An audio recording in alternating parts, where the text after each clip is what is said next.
happened to me? Jumpy, are you alright? Hey, what are you two doing? Come on, aren't you coming? What do you mean to do to us? Try using your brain first. All of the cards are in hand. Holy shit, this is nuts. Let me show you.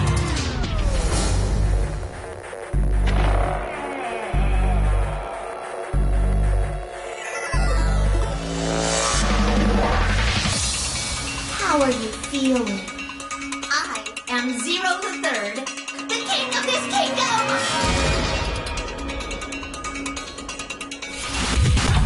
I'm plenty friendly. Hold on a minute! That is the truth. Who am I? How can I forget? Then how do I take it off? What makes you so sure? Hello?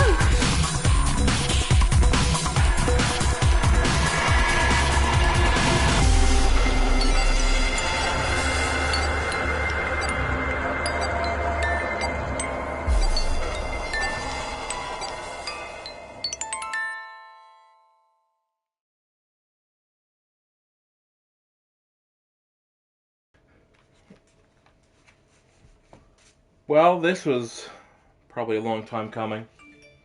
Oh God. All the noises. Oh, I forgot to mute again. Oh no. Alright. Okay. Alright, I'm totally not talking while muted. Okay. Yeah, I am here. I also have to charge my computer because I'm an idiot. Whose computer now doesn't have to be plugged in 24/7 like how it used to be ever since I did change the, what do you fucking call it? The battery? You know, the battery. That's like such a hard word to, say. I'm gonna keep doing this so it doesn't play the intro again. You know what? I think we just jump right in. There's no real need to leave a thumbnail or whatever. Oh, that game is so fucking loud. Oh, that fucking hurt my goddamn ears. Oh. Skip text off. Cursor speed normal. The nonary game. The nonary game. I should also probably turn on my headphones. The nonary game. Okay, what I'm gonna do is turn down the volume on my fucking headset. The nonary game. The nonary game.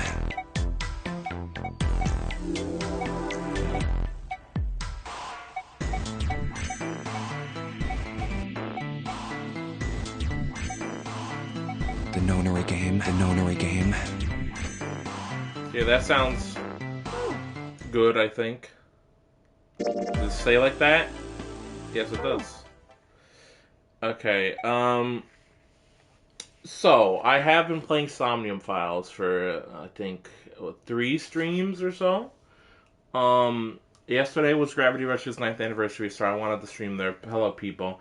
People, you missed it yesterday. You missed the 9th anniversary of Gravity Rush.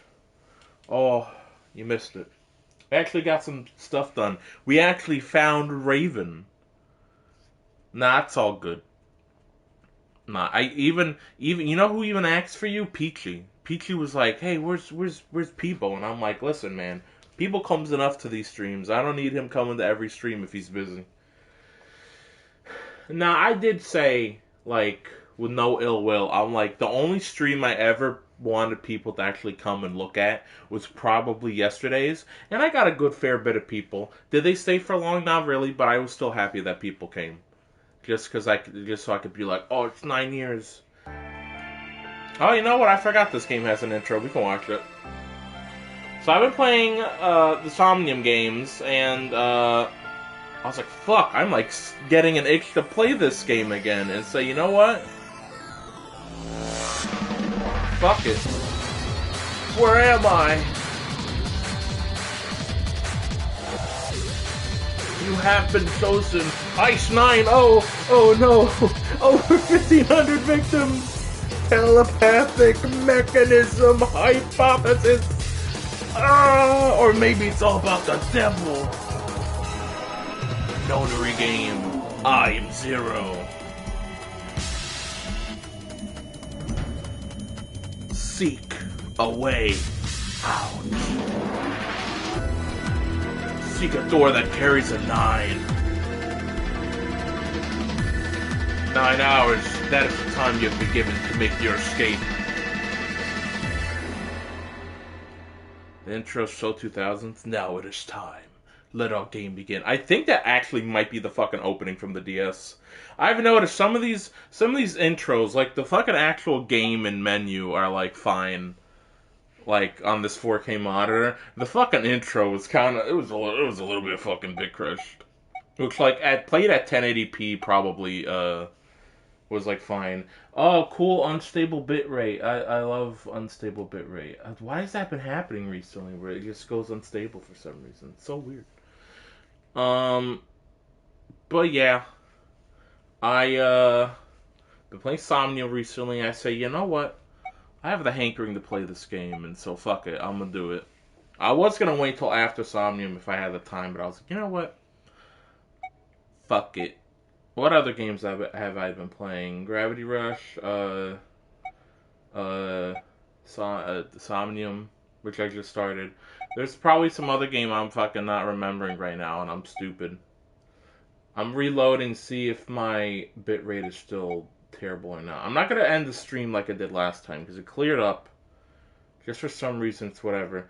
Okay, it's fine now. Yeah, I'm gonna try and like... It's all jumpy. I'm gonna try and Psychonauts 2. Well, I beat that though. That doesn't count. You know, fuck it. I'm just gonna press start. So, creating save file.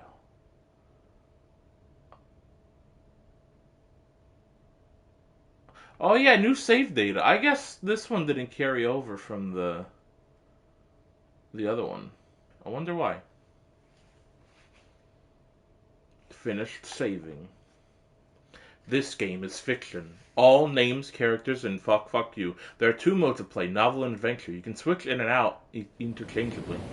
I'll be playing a novel, because as much as people want to be like, adventure mode is like a visual novel, it's better. No, novel is better, because novel fucking, like, describes shit in detail, and that's what you want in this game. Oh, boat.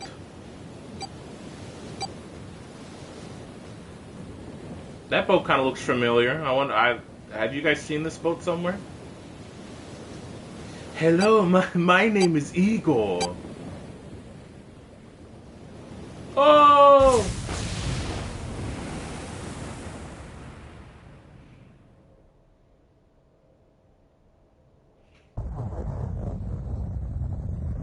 It's funny nose guy. Yeah, I'm gonna play a novel. A loud noise startled Junpei awake, and his eyes snapped open. What the? As they adjusted to the light, he realized that he didn't recognize his surroundings. Wait. Would I like to save? No. Would you like to quit? No. Menu.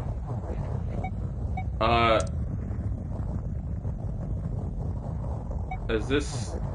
Hopefully it's not auto.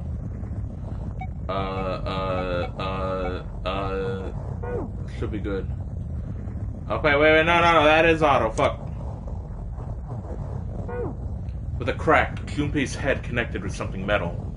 He rolled over and threw his head, I can't see, I'm novel, I'm gonna speak everything, and then I can't even fucking speak. He threw out his hand to steady himself, but he found himself groping in empty air. Do I sound good? Is the game too loud? Let me know. What? Whoa! His balance lost and his still fuzzy mind struggling to understand what was going on, Junpei tumbled down to the cold gray floor. Ouch! God damn it! Ah! What the hell? No, novel. I don't want none of that adventures fucking shit. Get out of here. Junpei glared around the room, still trying to determine where he'd woken up. The fall had shaken, the last cobwebs of sleep from his mind, and finally he understood where he'd fallen from. A bed? I'm not gonna do that thing Pro CD did either, where he fucking turned off the voices. Nah, we don't do that here. We let the voice actors speak. Unless it's like fucking Ace Attorney, where they literally don't speak. I'm not gonna mute stuff just so I can be like, I'm gonna talk the whole time, because I'm self-important. A 3-level bunk bed. In fact, Junpei had fallen apparently from the topmost bunk. I fell pretty far. That really hurt. His shoulder hurt, his knee hurt, his hip hurt, his entire body hurt. He could feel a bump forming on his forehead where he slammed it against the low ceiling. Damn, my eyesight's kind of blurry. Must have hit my head. No, wait. That's not it. At first he thought the tremor that ran through his legs was just another effect of his rude awakening, but as he looked around, he realized it was real. The whole room was shaking. An earthquake! But it's shaking too fast for that. Then again, Junpei had no idea what it was, if not an earthquake. Anyway. Junpei rubbed the growing bump on his head and gingerly climbed to his feet. His balance regained, he finally took his first good look around the room. Where the fuck am I? The Great Wolf Lodge? And muttered to himself. Where am I? His pain momentarily forgotten in the face of... minutes passed while Junpei struggled to get his bearings. Then, as suddenly as they had begun, the tremor ceased. Wait, it stopped? Cold silence fell over the room. From somewhere far away, Junpei could hear the sound of metal squeaking. Huh. What's that sound? In an attempt to distract himself, Junpei looked around the room once more. There was a stove that looked more antique than functional. The 3-level bunk bed had mattresses that were so thin that they were little more than blankets. On the other side of the room was an identical bed, and set on the wall between the bed was a slightly dirty iron door. That's... The first thing Junpei noticed about the door was the number roughly emblazoned on it. On the surface of the door, in red paint, someone had written 5. 5? What's this 5 mean? Suspicious and still utterly confused, Junpei approached the door slowly. Standing at last in front of the door, Junpei grabbed hold of the L-shaped handle. Well, that's more so whatever. A push yielded no movement, and a pull the same result. It won't open. Didn't matter how much he pushed and shoved, the handle wouldn't budge. Next to the door was an odd-looking device that reminded Junpei of a card reader. What's this? Is this keeping the door shut? Junpei knocked hard on the door. Hey! Hello? Is anyone there? Open the door! There was no response.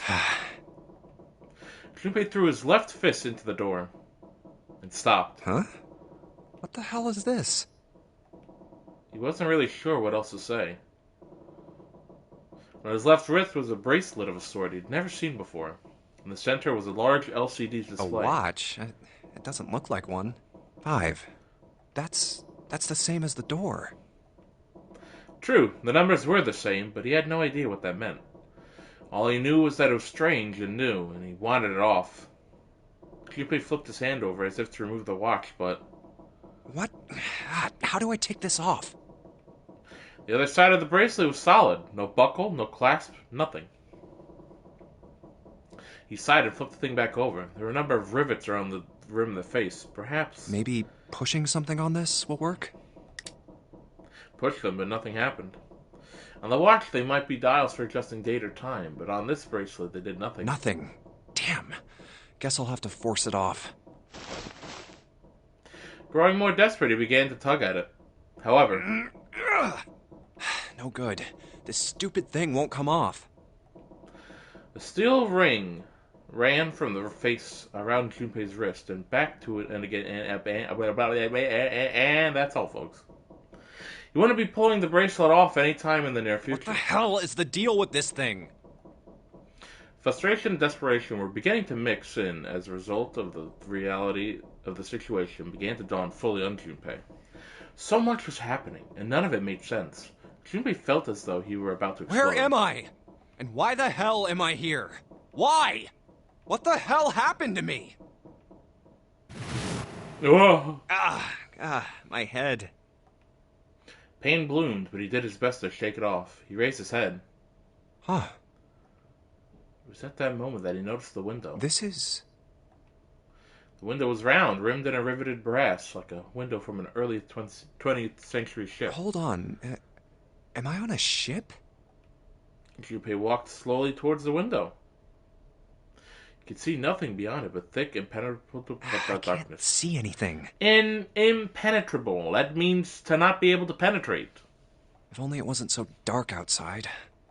If only it was daytime, I could see like water or maybe something. I don't know. Junpei squinted, trying to see something, anything. It was at that moment. Huh? What the? Oh, you gotta be kidding me. What the hell is going on here? Oh, fuck!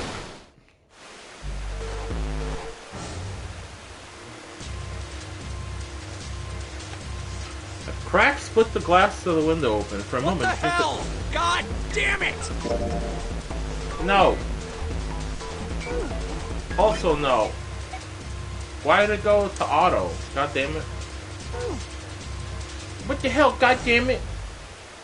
Snapped and turned around. No, what? Stop.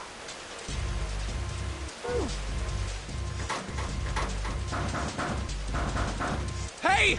Anyone! Is anyone there? Okay, well, we can go back and read the stuff. Cracked with glass, and for a moment Junpei stared at it. Then the window burst, and water began to pour out from the room. Junpei yelled and spun around, his feet slipping on the water already coming through the door. He ran for the door. I forgot, if you press triangle, it does auto. Or was it? I forgot. Come on, if you're there, say something! There was no reply. As Junpei screamed and pounded on the door, the water began to rise. It was now ankle deep on the floor and rising quickly towards his knees. It's not stopping. Not good. Not good at all. Okay, I need to find a way out, and fast. Junpei ran a hand across his forehead, brushing the sweat out of his eyes, and looked around the room.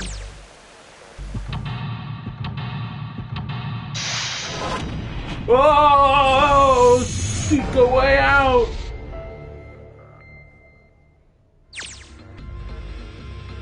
Cool. Operations during an escape. During an escape, you are restricted to an area, your goal. Search around to uncover how to unlock the door. There are items and hints in the room that will help you escape. Use the cursor to select the location you find suspicious to search the room. Use LNR to walk around the room. Left stick controls. Move the left stick during an escape to use the cursor. Press to speed up the move and press X to search where the cursor is placed. Yay, we got a thing that goes fast. Water just keeps pouring through the window. It's like a waterfall. I don't think shoving something into the window is going to stop the water. In other words, if I don't want to die, I need to find a way out of this room. I have to figure this out. I wonder what happens if you click. It does look like the water's going to stop anytime, so I have to find a way out. Yeah, in this game, you don't really click on several things. The pipe. I know. I'll crawl into the pipe and find a way out. There's nobody here to make fun of my lame jokes. Man, this sucks. Well, we got a photo here. About items. Once you obtain an item, you'll be able to go through the item screen. Pressing triangle will take you to the item screen. Yay! Look at this picture frame. An old picture frame with a picture of a ship on it. There's screws keeping the back on. Investigate an item. The item visible on the lower left is currently in hand. When you close the item screen, the last selected item will be selected. If you hold the item while investigating the room, it might trigger a reaction. Try switching out items in hand and search different places. Quickly change between items. Whoa! Oh, would you look at this? Look at all this! Woo! That's the flow chart. That's the flow. We don't have a calculator. What other buttons we got? We got file. We don't have anything else. Speed up item. Alrighty. We can fully get started. Doesn't seem like there's anything hidden in the sink. It's only the drain in this room. Nothing on top of the shelf. Bulletin board. Looks like someone put a note on it. Note from the bulletin board. Whoa, whoa. Okay. Note's got red and blue. This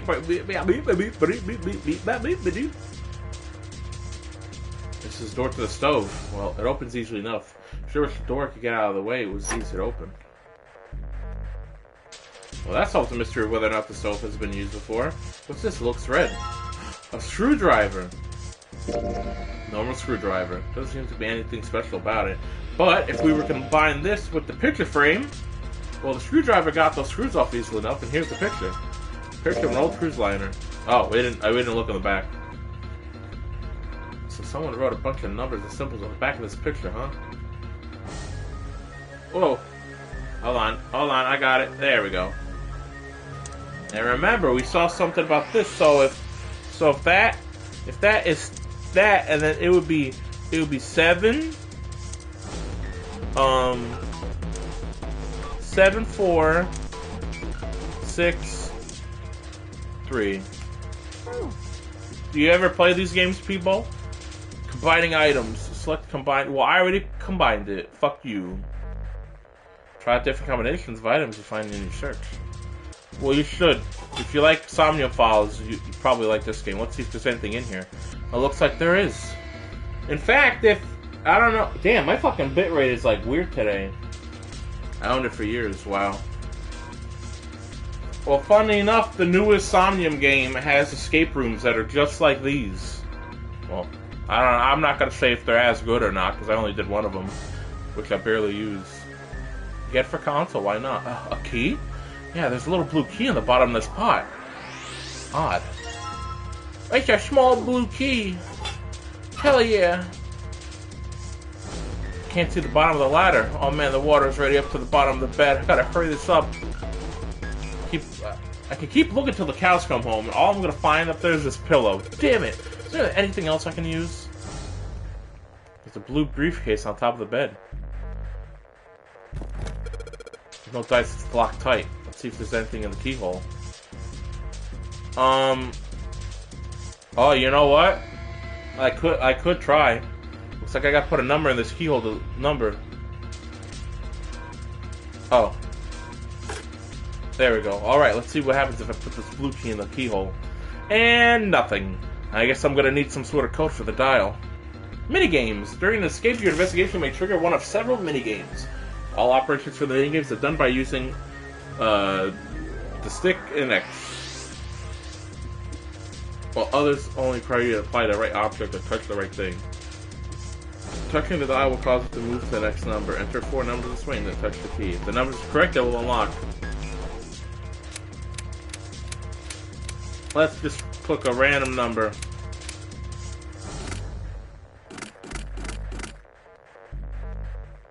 Mario Party minigames, but you die. Man, I wish you were able to die in games like this. But also, I don't want it to be timed, so I guess I get it. Damn, open, you stupid thing! And I think it was gonna open if I whack it on the wall a couple times. It might make me feel better. Not gonna help though. Alright, Junpei, don't freak out. Keep cool and look around for some more clues. Alright, well, the key is safely in there, so... Oh, there's a mirror here.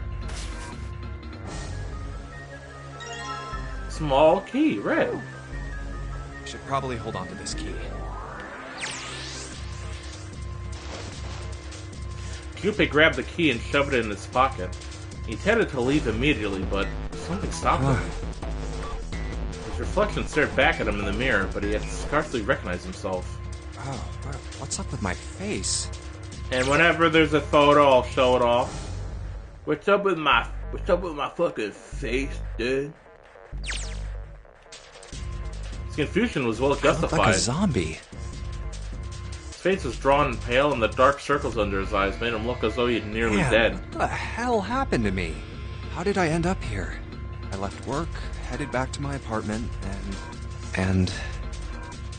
Even as he said it, something in his mind opened, and a memory bobbed to the surface. It was the last thing Junpei remembered before waking up in the strange room. It was past midnight when he came home. Junpei shuffled up the stairs and opened the door to apartment 201. Inside was his apartment. A small one-bedroom affair that ran at about $630 a month. I wish.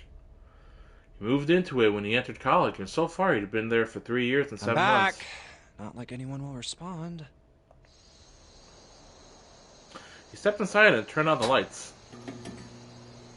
The fluorescent lights on the ceiling blinked and flickered slowly to life, as if waking from a deep slumber. Man, work was rough today. Their cold light illuminated the landscape he'd come home to so many times before. Everything was as he'd left it. The magazines piled up in the corner, the textbooks collecting dust, the CD cases covering the floor, the jeans and t-shirt he'd worn the day before, then tossed onto the floor. There was one thing that didn't belong, however. Huh? A breeze. When isn't work rough? When you have the job of being the butt fondler in Graver films. How would you pronounce it? Gravier? I think it would be Gravier. They probably say it a lot nicer in Japanese. The white curtain framing his window swayed gently in the cold wind. That's weird. Did I leave that open? Junpei walked towards the window, trying to remember if he'd closed it or not before he left. One of the panes was hanging open. He stuck his head out, looked around. Everything looks okay. I must have forgotten to close it. Closed the window. Then it happened. Oh. What? Would you like to play the game? Junpei turned and found himself face to face with a man dressed in all black. The man wore a deep hood and a bulky gas mask. His face was entirely hidden. Who are... Suddenly he couldn't finish. Junpei tried to yell, but all he could manage was a strangled croak. I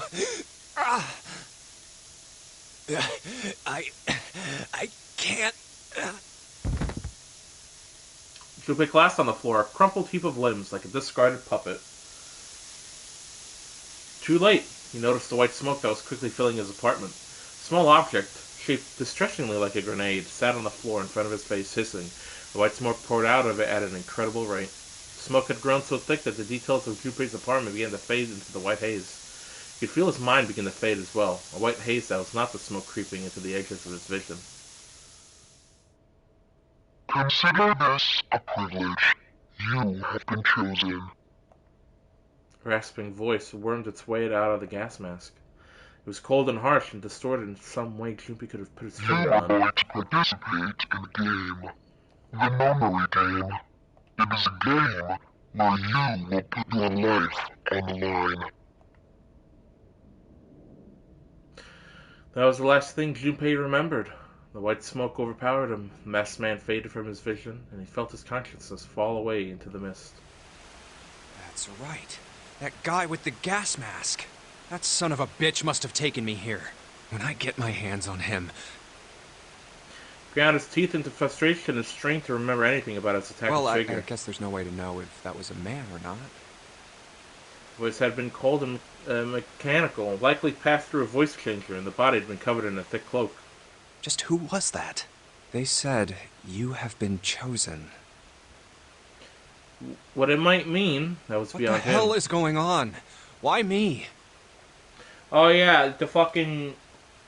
Hold on. I fucking knew it. Whenever I play a game on PlayStation that's like a collection, the PS5 can never tell Twitch exactly what I'm playing. Even if the game is like... It has a Twitch category, they almost always fucking just don't put it.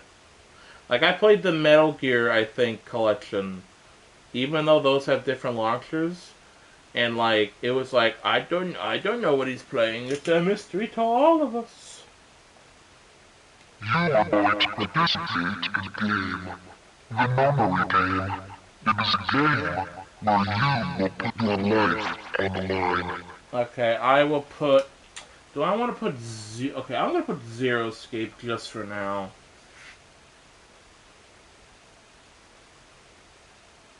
Let me do it like this. Zero Escape. Do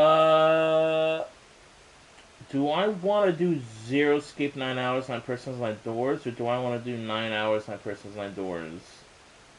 So technically, Zero Escape 9 hours, 9 persons, 9 doors is like... Oh god. It's like the DS game. I don't want people thinking I'm playing the DS game. Fuck it.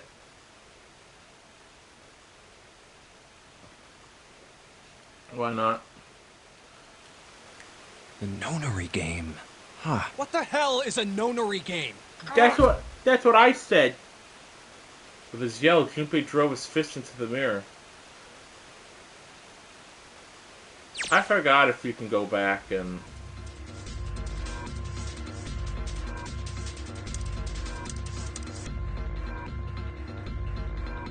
There's nothing left on the mirror. And close your door. Whoa. Well, I can reach this bunk. Might as well look through it. Huh? Damn, nothing here.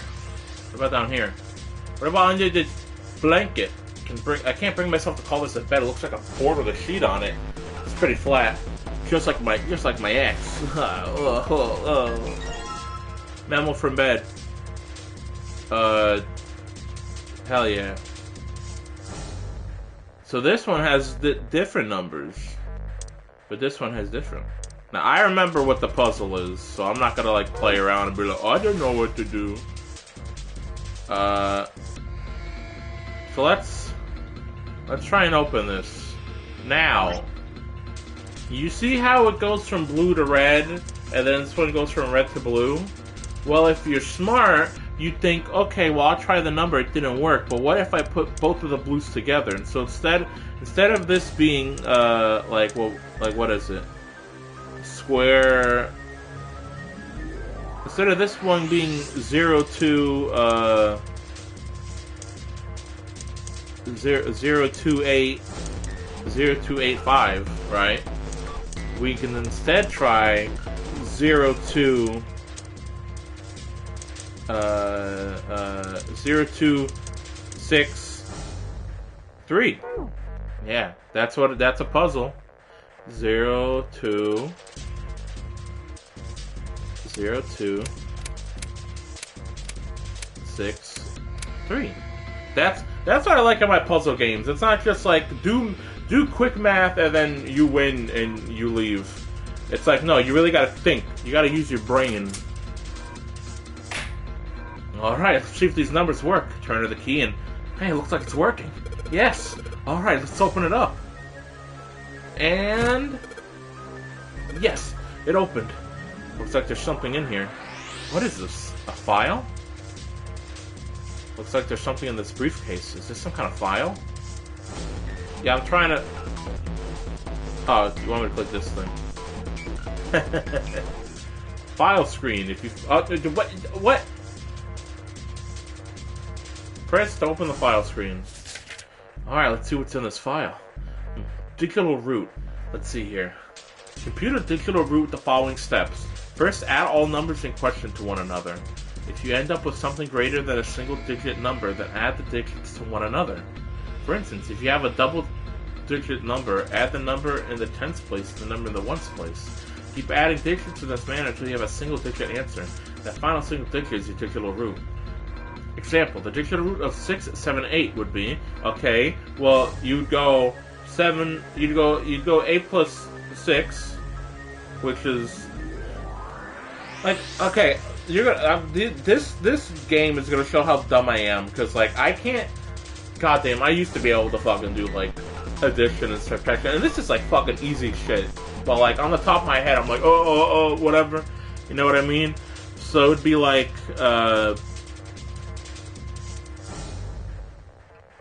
it'd be like 15, and 15 plus 6 is 21. So, and then you have 21, and then 2 plus 1, and then your digital root would be 3. Exactly. So look at that, I'm so smart. Therefore, the digital root of 678 is 3. The digital root of 1, 2, 3 would be 4, 5, 6, 7, 8, 9, 10, 1. Therefore, the digital root of 1, 2, 3, 4 is 1. I see. But I just keep adding numbers until I get a single-digit number. Oh, looks like there's something else on the back of this thing. A notebook, a pen, a calculator, and a stack of key cards, huh? Stack of blue key cards! Oh. New material has been added to the file screen. Calculator. Press to open the calculator screen. Calculator can also calculate the digital root, which can be important to the progression of the story. Let's try out that calculator. Boob. Plus Ash. 8,463. Hell yeah, baby. Now, what would be the digital root of, let's say, that number? Digital root would be 7. Very cool. Let's check the file.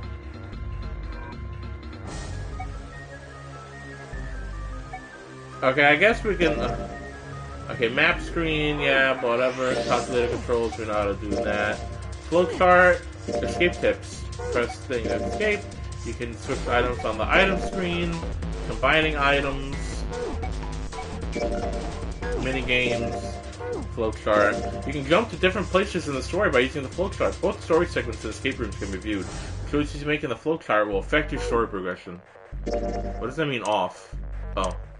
Look at the book. Well, we don't have any other files, so all we have is tutorial stuff. Controls during escape. Okay, let me see. Okay, yeah, I knew about that one. What about controls during story section? Okay, advanced text. L1 or X. Fast forward is hold X or L1. Skip mode is square. Story mode is to switch the stuff.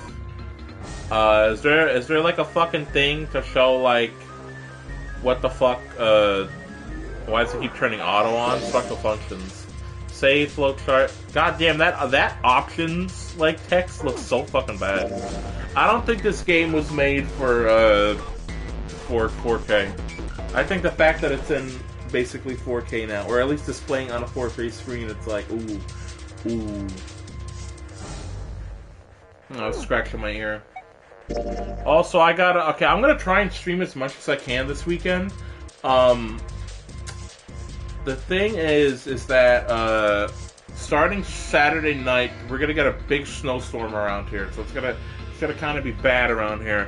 Also, people, I hope you're getting prepared too as well, because I know it's gonna hit the south pretty hard too.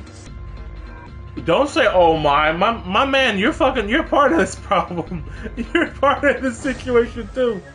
Unless Texas isn't gonna get hit as bad, but I don't know, man. If you lived through the last blizzard, it's not even a blizzard either. They're not even gonna call it a blizzard. It's just gonna be a weird, big snowstorm. But I hope you'll be safe, man. But like, hopefully, if everyone around you was fine during the last one that happened in Texas, then hopefully you guys will be good here. I'm gonna try. Hell yeah, you gotta try. Have we? Oh. There's some hangers on a pole. It's just like the blue briefcase. Yep, there's a lock on this one too. It's not opening. No, wrong button. What if we put a key in here? Alright, let's get that key in there. It's not opening. In fact, it's not doing anything at all. Well, alright, I take it back. I guess we're gonna move the dial now. So it looks like it keeps turning by itself. Let's give it a shot. I think my X button is a little bit more sensitive than usual. So like I'll see the settings when I can. Damn it, it's not opening. What if it must have been if I put the right keys. Well, you didn't let me fucking touch the key unless I could have. Actually. Items. Is there like an options? There's options, but that saves. Okay, I guess we can save, why not? So weird my first save isn't on here, but I guess I didn't move it over. I thought most of your saves transferred over, I guess not. Would you like to quit? No.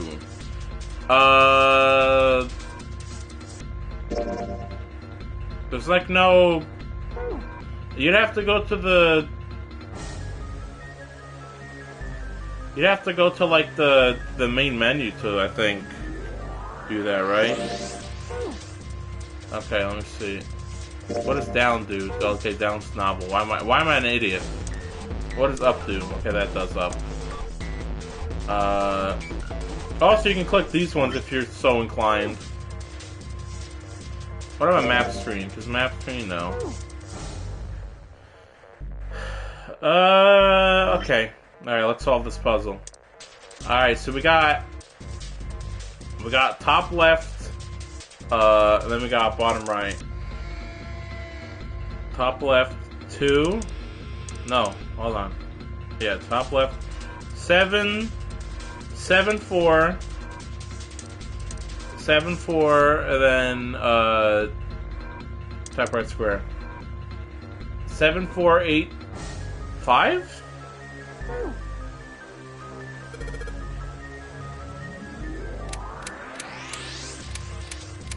Seven, 4,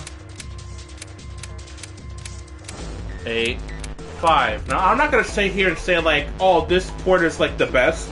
It is very, very serviceable. It is like a very good port. I would honestly, if I could, and it was like a little, well, I like the graphics in the DS one too. If I was able to stream the DS version, I fucking would. Like, if I had a computer, I would just like stream fucking the DS version with the, like, Melon or whatever the fuck they use nowadays. Yeah, my fucking bitrate is, like, so weird today. It keeps, like, jumping. I don't know why. That good DS crunch. No. But also, this has voice acting and a little bit more, again, easier for me to stream, so. For anybody says that, like, this isn't the best, the DS one is better. I would say for story-wise, how they do the story, the DS version is better because of how they use the DS's like actual functions to tell the story. Because fun fact, the adventure and the novel thing on the DS, it was the top. Was it the top or the bottom? I think it was the top screen was the adventure mode, and the bottom left was the novel mode. So you got both while you were playing. So while the top one was like a usual visual novel with the characters talking, the bottom would be like Junpei's inner monologue. Anyway, let's open up this bad boy. Yes, I unlocked it. It's opening. But everyone stole my candy bars. Stack of red cards. What if we combined? Nope. Alright, well, let's get the fuck out of here. It's 5, huh? What does that mean?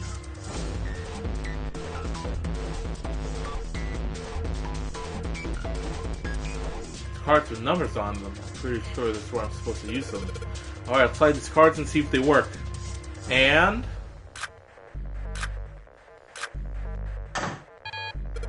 Huh? It's not working. Why? Damn it! No, it's not right. I still have cards I haven't used.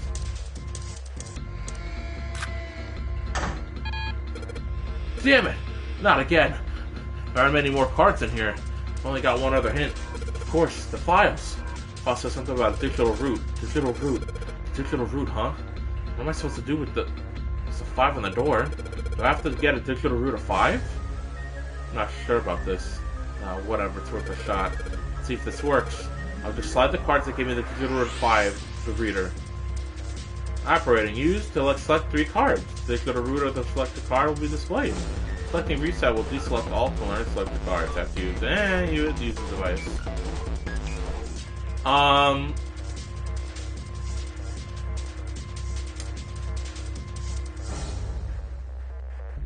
Let's get 14, right? Okay, so let's see. 8. Do I have the calculator? No, I don't.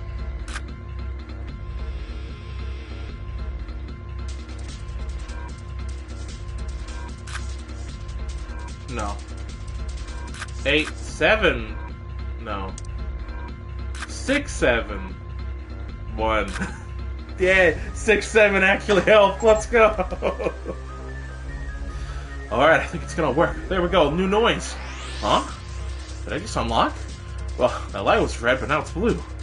No doubt about it. There's nothing keeping in here now. Fuck, I should have taken a photo. God damn it.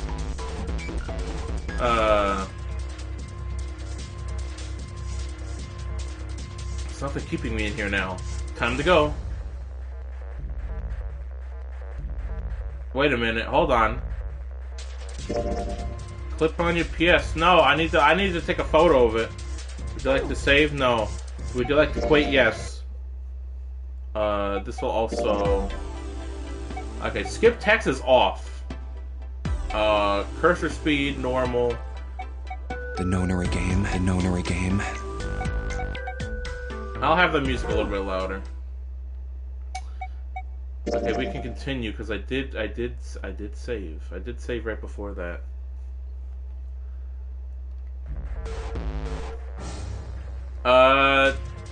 What was it? What fuck? People, what was it? It was like remember, it was 8, 5, and it was like no. It was like 7. Right, it was like 7, 1, 8, 5. 7, 2, 8, 5. 7, 3, 8, 5. 7, 4, 8, 5. Hell yeah! I unlocked it. Go.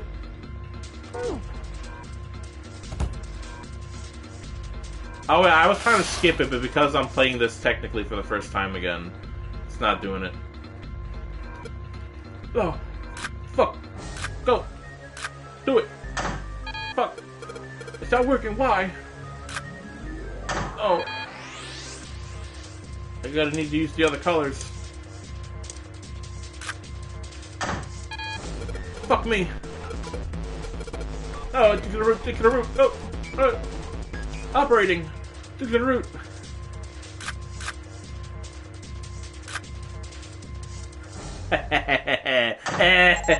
I knew at some point 6 and 7 was going to be right next to each other at some point in this game, so I was waiting for it, and we already got it in the first stream. A new noise! Did it unlock? Oh fuck, no, the light's blue. It's got nothing keeping me here now. Time to go. Wait, guys! Oh my, you found it! Yay! When me and my mom... Whoa! Whoa! When me and my mom play this, every time we finish a room, we would just say it as if we were like a little kid, be like, "Yay, you found it!" Because it sounds so weird. Like, seek a way out, that's like, oh, that's cool. That's like, ooh, mysterious. But then it's like, yay, you found it! Woohoo! Accompanied by a wall of angry water, Junpei shot out of the room and into the opposing wall. Ow! Ow, my butt! The water tossed and turned him like a washing machine, and he only stopped rolling when he hit his head on the wall. My head. Wait, is it over? Whew. That felt too much like being flushed down a toilet. Damn. Junpei struggled to his feet in the still rushing water. Well, better than drowning, I guess. Am I in a hallway? Man, it's like that movie I can't remember the name of. The water that had fallen out of the room was rapidly pouring out of the door, flowed quickly down the hallway, and slammed into the foot of the short flight of stairs. There's 5 steps, in fact. And at the top of the short staircase... A door. Another door. Damn this water. Ugh. Let me go. Junpei leapt up the stairs straight for the door. Yes, it opened. Yes. Daddy. The board dust opened, and Junpei exploded out of it, only to freeze in his tracks. What other possible response could have been to what he saw? What? What the hell? You know, I get it. It's like that movie, Pacific Rim. Even though that didn't come out for a few years when this game came out. His voice trailed, and all he could do was stare. Polished floor stretched out before him, ornate staircases rising up from the edges, each one of them equidistant? What the fuck? I think when I played this game, I also was like, what the fuck?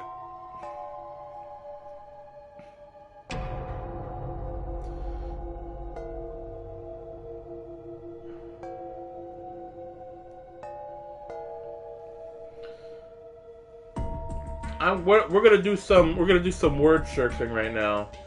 Equidistant. At equal distances, wow. Basically about the same distance from each other. Alright, shut up, nerd. The stairs and pillars were solid wood and Art Nouveau. Its embellishments and decorations cover the walls and pillars. Was that the fuck? Okay, I swear to God, every time they play that fucking Fear Factor sound, I always just think of Fear Factor. Every game that has it, that's all I fucking think. Cause fucking Joe Rogan would be like, you have to put your whole ass in this box of cockroaches, and then it'd be like, and I was like, oh my god. Also, I know Art Nouveau. I'm very Art Nouveau. It looked like nothing so much as the entrance to a luxurious mansion from the early 1900s. This is the inside of a ship? Junpei couldn't help but wonder. Well... The water quickly filling the hallway behind them suggested that yes, he was.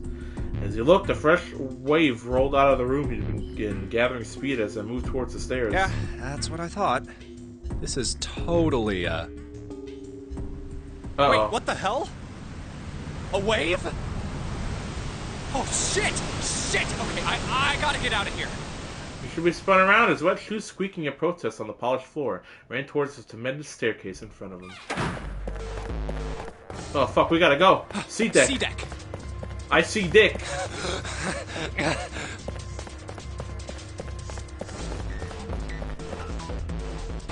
B-deck. Surely we won't meet anyone else. Hurry! Hurry! As he ran, he glanced quickly at the plates mounted on the wall, noting the decks of the ship. A-deck's next. He took the stairs two at a time, not entirely sure what he would find himself, just as he began to wonder where in fact the stairs did lead. What? Oh! Yo, why is that guy in the back like fucking... Junpei saw another person out of the corner of his eye. People? He stopped short, nearly tripping over the next stair, and looked. It wasn't just one person he'd seen. On the landing to the left of the stairs, there was 4 people staring at him. On the right side, 3 more. a lot of people. All told, there were 7 of them. It looked as though they had been on their way down the stairs. They stopped short when they saw Junpei, their eyes wide. He'd done the same, of course, and now they stood there staring at one another. Junpei didn't move. One foot placed awkwardly on the next step in the middle of the stride. They're all just like... Who were these people? The entire interaction lasted only a matter of seconds. The woman spoke to Junpei and time began to move again. I guess there's another one of us now. A dancer? A dancer? The woman was dressed, Junpei thought, rather like a dancer. Her clothes covered very little, and her prestigious jewelry a little more. No, I'm not. You better get moving. With no further ceremony, she ran straight past Junpei and towards the door behind them. Oh, okay then. The sudden proximity of a woman with such striking assets left Junpei momentarily stunned. I mean, they were animated in the DS version. Like I said, the art in this game particularly, like, it's not my favorite. Again, the art on the DS was better. I want to say the soundtrack was touched up a little bit. Either that, or they had still the original like music files and then just use that. Because I don't think it sounded like this on the DS. Because even if the DS sounded all right, you still got like bad music audio from fucking DS games. Even if they're pretty good, and like some people would rather hear the DS crunch than others. Yeah, the art was a lot better on the DS. Obviously, no voice acting because it was like a bit of a big game in 2009. They also, if you pre-ordered, you can get the bracelet. That was like a thing you can do, and then they also sold it on their website for a while, but then not anymore. Also, Axis did the translation for this game. Even though I think Spikesoft owned this. I don't know. DS crunchiness reminds me of hearing stuff on cassette, exactly. Silver hair? Well, that's Silver the Hedgehog. Huh? What? The first to pass Junpei was a young man with silver hair. Threw a quick glance in Junpei's direction as he ran, muttering. One of us, huh? One of us. One of us. What? Nothing. Oh, gay guy. What? Oh, nothing. Fine. Following him was an older man, his face calm and without fear. Soft wrinkles sprouted from his eyes, and he came close enough as he passed for Junpei to see wisps of gray in his hair. His composure and shock of hair struck Junpei as rather that of an elderly lion. Going up won't do you any good. There are 2 doors, but neither of them will open. Okay. Wait, hold on. The doors won't open? The next to speak was Junpei, was a girl with pink hair and a high voice. Come on! Aren't you coming? You gotta hurry! Small hand was wrapped around the wrist of another man. His eyes were closed, almost as though he was sleeping. His features were graceful, almost serene. And he was dressed rather elegantly for someone his age. A little chipmunk. Something about his posture seemed very refined, and Junpei couldn't help feeling he was a noble and dignified somehow. Certainly never seen one, but this man seemed to what Junpei had always imagined a prince would be like. That's 9 of us then. All of the cards are in hand. 9? What does that mean? Junpei opened his mouth to ask what the other man had meant, but the girl with pink hair rushed past him. Wait! They're gone. Just what is going on? There's an old man like a lion, a girl with pink hair, and a prince, and I have no idea what they're talking about. Turned just in time to see 2 more people running toward him. One of them had hair like a bird's nest and looked as though a stiff breeze might topple him over. And the other was a veritable mountain of a man. Ah!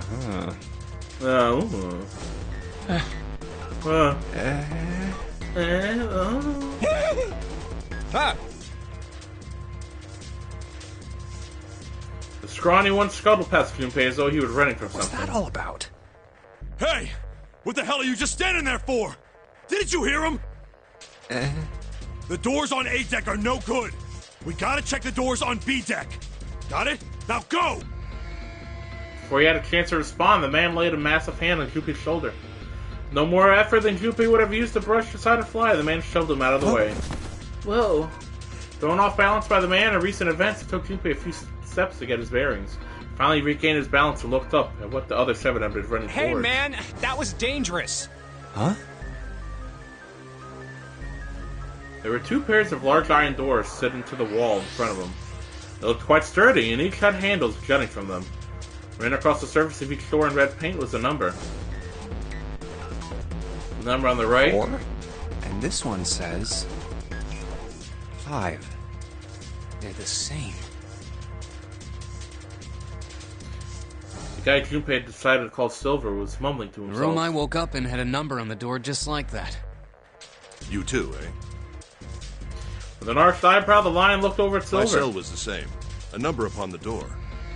Is that you? Is that you, Jameson Price? I opened it, ran down the hallway outside, and found myself in a rather grand room full of stairs, as I suspected the rest of you. No, I'm dumb. That's Richard Epcar. That's Joseph. It was as though the floodgates had been opened. They all began to talk at once. Me too. Same for me. No, it's not Jameson Price. Jameson Price would be like, yes, he'd sound more granular. But Richard Epcar has that, like, very, like, deep voice already. But Jameson Price kind of has to, like, lean into it. That is Richard. That is Epcar. There was a door with a number on it. Soon became clear that each one of them had awoken in a womb with a locked door and solved a puzzle to escape. They all ended up on the same room. Almost as though they'd been guided there. Yes, we all saw the same thing. That's not important. We need to hurry. You think I don't know that lady? Shut up! Put some clothes on! Before the dancer had time to finish, Silver was already running. Open! Damn it! Grabbed hold of the door labeled 5 and pulled. However... Fuck, it's not opening. This damn thing won't even budge. I remember when they cursed. Yeah, I think he said, what did Junpei say before in the room? He was like, oh, that son of a bitch. And I was like, oh, I guess I'll say bitch. I was like, oh, this ain't the F word. Out of my way! The mountain grabbed Silver's shoulder and tossed him aside. His path cleared. He took a few steps and then threw himself out the door. I also thought, I was like, do they say fucking Somnium? I was completely fucking forgetting that Dante wins a rock, paper, scissors. He's like, fuck, yeah! Woo! I love seals! Once, twice, 3 times. 4 times. Oh, my hand. The door shook as his body slammed into it, but showed no signs of breaking or opening. The man threw himself at the door again. A body slam from a guy that big didn't even budge it. There must be some other way. Junpei turned towards door 4. Next to the door on the wall was a small box. Vacante? Just like the device next to the door in that room earlier. So that means this door is probably locked too. But still...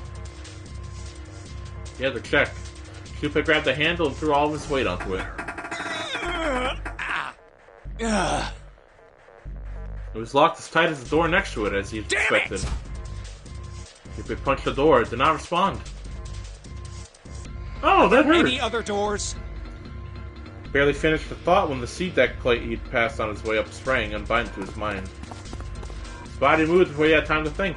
Junpei turned and ran back towards the stairs. He had scarcely taken a step when, at the top of the stairs, next to an ornate clock embedded in the wall, he saw a person.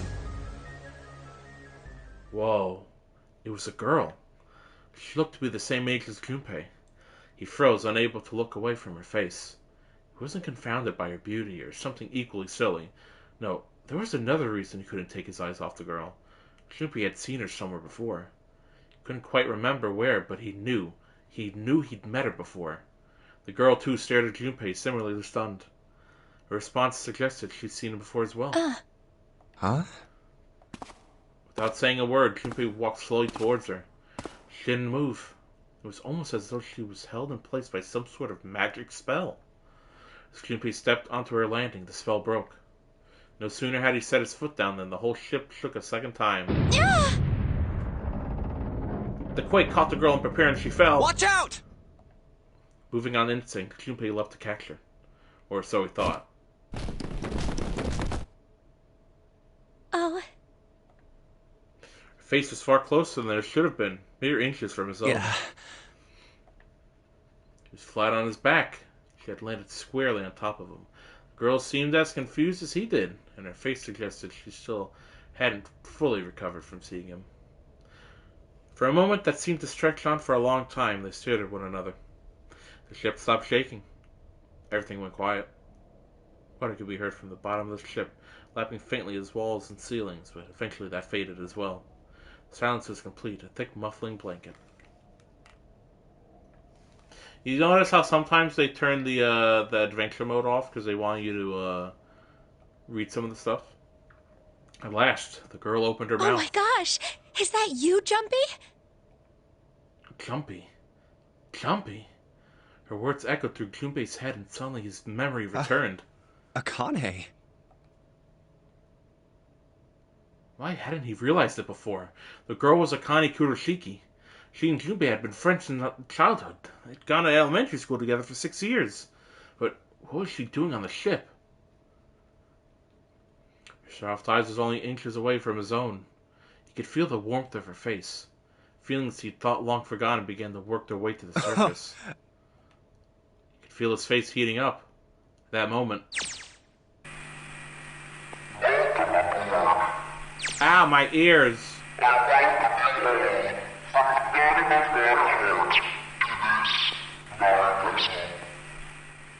What?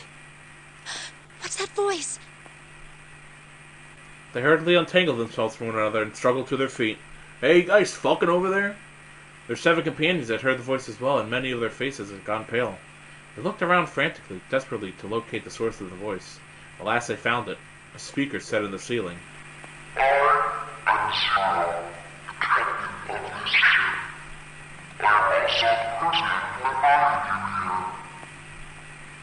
The voice is harsh, obscured occasionally by the crackle of static. This is...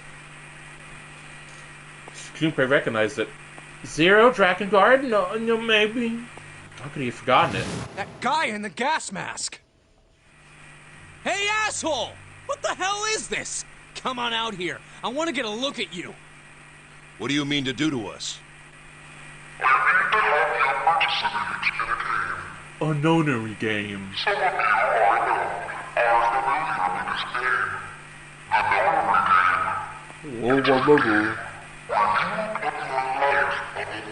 Man, fucking Saw wouldn't be as great as it is if they had this voice as Jigsaw. No, I would like to play a game. Nonary game. A squid game. No, I don't want to play those damn fucking games. What the hell's that?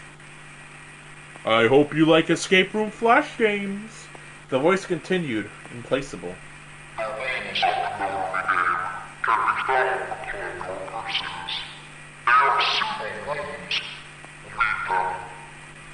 What is he talking about? Check, quick, dancer, check your boobs. Hey, there's something in my pocket. Check this out. Junpei's like, oh, mine's all wet. Silver reached into his pocket and pulled out a small slip of paper. The rest of them reached into their own pockets and pulled out smaller slips of paper. Junpei followed suit and dug into the pocket of his pants. He felt the telltale crumple of paper, slightly damp from his earlier ordeal. Hey, I got one too. Hey, I got one too. Then it would seem Zero has seen fit to grace us each with a letter. Would you mind terribly reading it to us, young man? The request had been delivered to Junpei, who, after a short moment of surprise, did as he'd been asked. On this ship, you will find a handful of doors emblazoned with numbers. We will call them the numbered doors. The doors in front of you are a pair of the same. The key to opening these numbered doors are the numbered bracelets that each of you possess. Should you total the numbers on your numbered bracelets and find that the digital root of that number is equal to the number of that door, the door will open. Only those who have opened the door may pass through. There are, however, limits. Only 3 to 5 people can pass through one numbered door. All those who enter must leave, and all who enter must contribute. So this thing on my arm is a bracelet. Glanced around and looked at it like everyone had had one as well, and had come to much of the same conclusion. The purpose of the game is simple. Leave this ship alive. It is hidden, but an exit can be found. Seek a way out. Seek a door that carries a 9. There's one last thing I must tell you. As you have no doubt surmised, this ship has begun to sink. On April 14, 1912, the famous ocean liner Titanic crashed into Earth. Oh, that's fucking great. You're like thinking about it. This ship kind of looks like the Titanic, and then the game is just like, you know, on the 14th of April, 1912.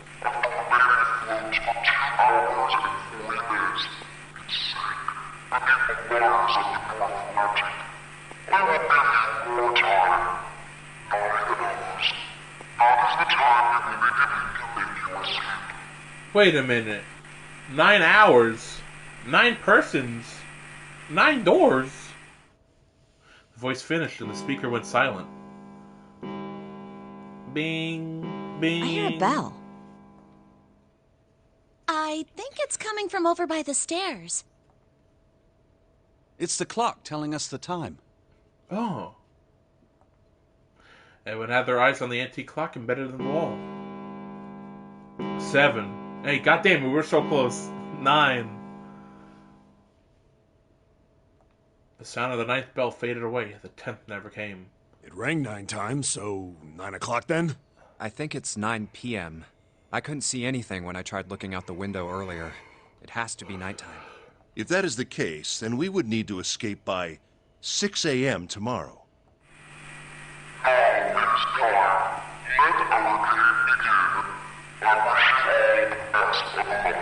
And watch out for the gas. The gas, the gas. The speaker went silent, did not speak again. Hey! You bastard! What do you mean by that? Come out here, you asshole! That guy won't stop shouting. And the others.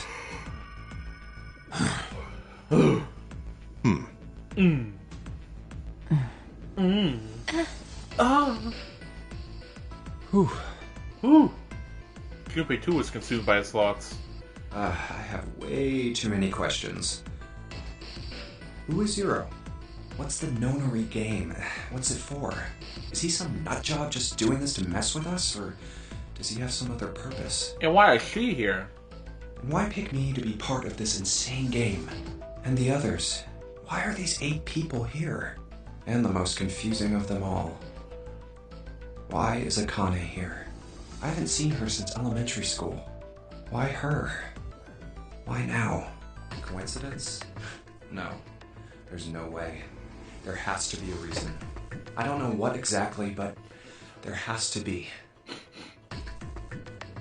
Very well. The lion's voice seemed oddly loud in the Standing silence. around here won't do us any good. Best we get moving, don't you think? Get moving? Who died and made you king? Are you planning to open the numbered doors? Oh, well, I mean, that... duh. Hey, wait! But don't tell me you're actually gonna do what this Zero says. We have to, or else we'll die. Also, please get your hand off of my penis. No, that's not what I mean. And I'll get it off my ass. Lion shook his head, mildly I'm annoyed. saying let's find another way. After all, we haven't really examined this place yet. What?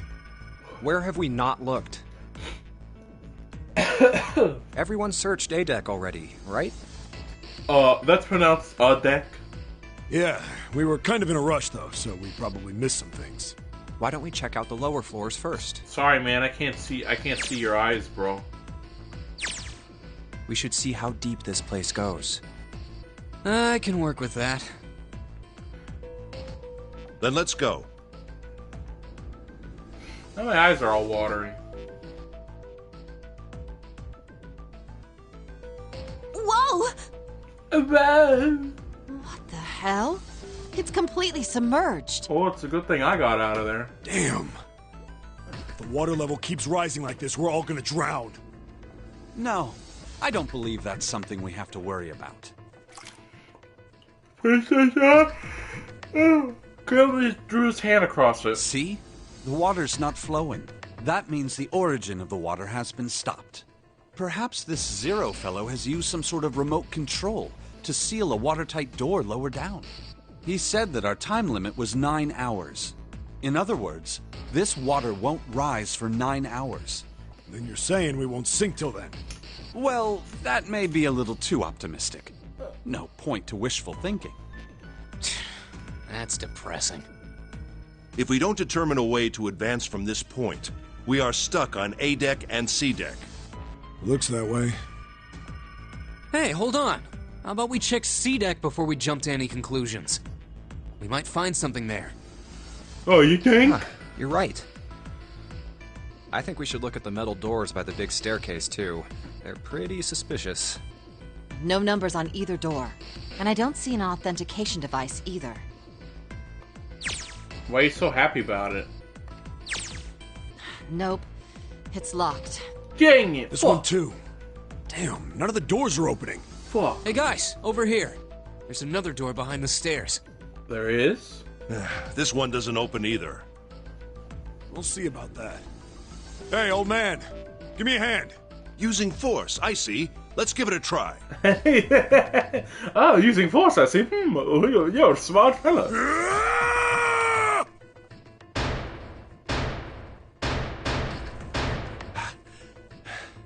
It won't budge. Could you not just start shouting out of nowhere? You almost gave me a heart attack, you know. Oh, sorry. It doesn't appear to have moved even with 2 of us trying. It's very well made. Idiots. Try using your brain first. Oh, my head. Good idea. Huh? Take a closer look. A keyhole? Sorry, babe. Right. It's obvious what we need to open this door. My favorite character, Mountain. A key, huh? You got a problem? No, I just really doubt we'll find a key that easily. Knowing the tense air between the two, Junpei moved closer to examine the doorknob. It looks like a boob. What's this? Just above it was a strange mark in the shape of a circle surrounding a There's dot. a mark on it. Does it mean something? Hey, look! Over here, too! Pink Hair was looking at the double doors they hadn't examined More yet. doors. I think they're elevators. There's an inverted triangle button by them. May as well try pressing it. Oh, excuse me. That fucking burp. I didn't even have time to, mute. That burp just that burp wasn't even like intentional. It just came out of me. Nothing. Maybe the power isn't on. Or we need to do something with this card reader. And there's a strange mark here, too. Yeah, what a strange mark. What's this? It looks like a lowercase h with a dash drawn across the upper stem of the H. You dumb motherfucker, don't you know that's Aquarius? Knippy stared at it for a while. This is the symbol of Saturn. Oh, never mind. It's an astrological symbol. Then the mark on the other door... I think that was the sun symbol. We saw the same symbols on A deck. We did? I don't remember that. A deck, huh? I haven't been there, so I wouldn't know. We may as well check again since we're talking about it. Lion's words urged them on, and they took the stairs up. There, the two doors next to the stairs. The one on the left had a keyhole with a similar symbol engraved on it. She's right. It looks similar to what we saw downstairs. Oh, that one's the Earth. This is an Earth symbol. Uh-huh. The horizontal line symbolizes the equator, and the vertical one represents the prime meridian. I love prime meridian. I see. You looked at the ceiling. The ceiling. The ceiling. Metal plates. Huh. It's as if it's covering something up. Perhaps it was a dome of some kind. I wish we could get out through there. Be realistic. We'd need a lot of explosives to open that up. The windows, too. Huh. They're all covered. There were several windows along both sides of the ship, or at least there had been. They, too, were covered by metal plates. In other words... we're trapped. All the exits go nowhere. Yupu was not happy. The girl with pink hair spoke up. Well, I'm sure they go somewhere. We just can't open them. Then the mountain spoke. You don't know that. For all we know, they just open into walls or take us in circles. Can you beat this game in 9 hours? Let's check with how long to beat. How long to beat? I'll do the DS version. Let's do that. 9 hours.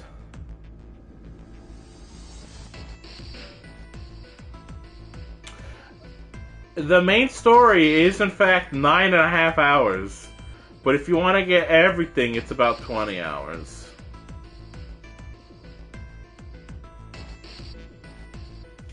They say main story, but what does that mean? Does that mean just one route, or does that mean the whole story? How the fuck do you just do one story? If you're a gamer that strives to see all aspects, what's all the other aspects though? Escape, endings, I don't fucking... whatever. If you skipped everything, probably. Prince did not agree. No. I'm sure they go somewhere. Otherwise, what point would there be? Shut up, you fucker! And we can open them. Well, 2 of them at least. 4! Oh, you mean the numbered doors. Oh, yes, the numbered doors. All eyes turned towards the doors with the numbers on them. The atmosphere in the room grew tense. Hey, wait a minute. I think I said this earlier, but I don't think we should do that. The answer moved in front of the doors as if to block We'd them. have to be crazy to open these doors. If we do that, we're doing exactly what Zero wants us to do. And what else are we supposed to do? Fuck? Have sex? With each other? I like the thought of just saying, having sex? Pause. With each other? May as well give it a shot. Can't stay here forever. Alright. I get the big guy. Yes, I'm in favor as well. No, I'm totally against this. But shouldn't we at least try? We don't know what'll happen. We should stay here. We don't have time for that. In 8.5 hours, this ship is going to sink. Clamour voices made it next to impossible to determine who was saying what. The arguments grew more and more intense until people were shouting and screaming at one another. There's a certain person that hasn't been speaking this entire time. Hey! Shut up! Damn, he hit him with the Smosh reference. They fell silent, all eyes turned to Junpei. His felt each stare burning into him, but he refused to flinch. Before we try and decide where we're going to go, there's something else we ought to do. Have sex. I mean, tell us each other's names. What's that? We need to exchange information. We don't know anything about each other. I want to know who you guys are. Who you are, where you came from, why you ended up here. Don't tell me you aren't curious too. They were silent. Some of them looked the other way, or bit their lip, or crossed their arms and stared at the ceiling. But one of them spoke up. It was Akane. I agree. I think Jumpy is right. Jumpy? Jumpy? Jumpy? Oh, I'm sorry. I'm talking about him. I just call him Jumpy. His name is Junpei. Goddamn fucking bitch. She pointed towards Junpei. We're childhood friends. We went to the same elementary school. Wait, stop! Don't tell us stuff we didn't ask you about. Oh, I'm sorry. Zero's probably watching us right now. What are you gonna do if he's listening in? Oh, would that be bad? I like how they're like, what if he needs information about us? Motherfucker, he showed up in my apartment. He didn't just show up there, just whatever. I was walking on the street, maybe, but he went to my house. Yeah, it would. We don't know how much that bastard knows about us. Maybe he just picked a bunch of random people to kidnap. If that is the case, then it'd be dangerous for us to let him know too much. If Zero knows who we are, he could go after our families. Maybe he'd tell us he had them to get us to do stuff, you know? But we still need to know what our names are. It's going to be hard to talk to each other if we don't have names. Alright, then why don't we have code names? Code names? To him, apparently, seemed like the obvious solution. Code names? Yeah, we'll each pick something. Like, I'll be 7. 7? Why are you 7? Seemed a fair question. The mountain stuck out his left arm. Because this bracelet number says 7. Oh, I get it. Yeah, that's a good idea. He smirked. All right, I'm gonna be Santa. What? No, you can't. Any of you chumps know Japanese? No? Well, San means 3. So, I'll be Santa. You know, like Santa Claus. Fits, don't you think?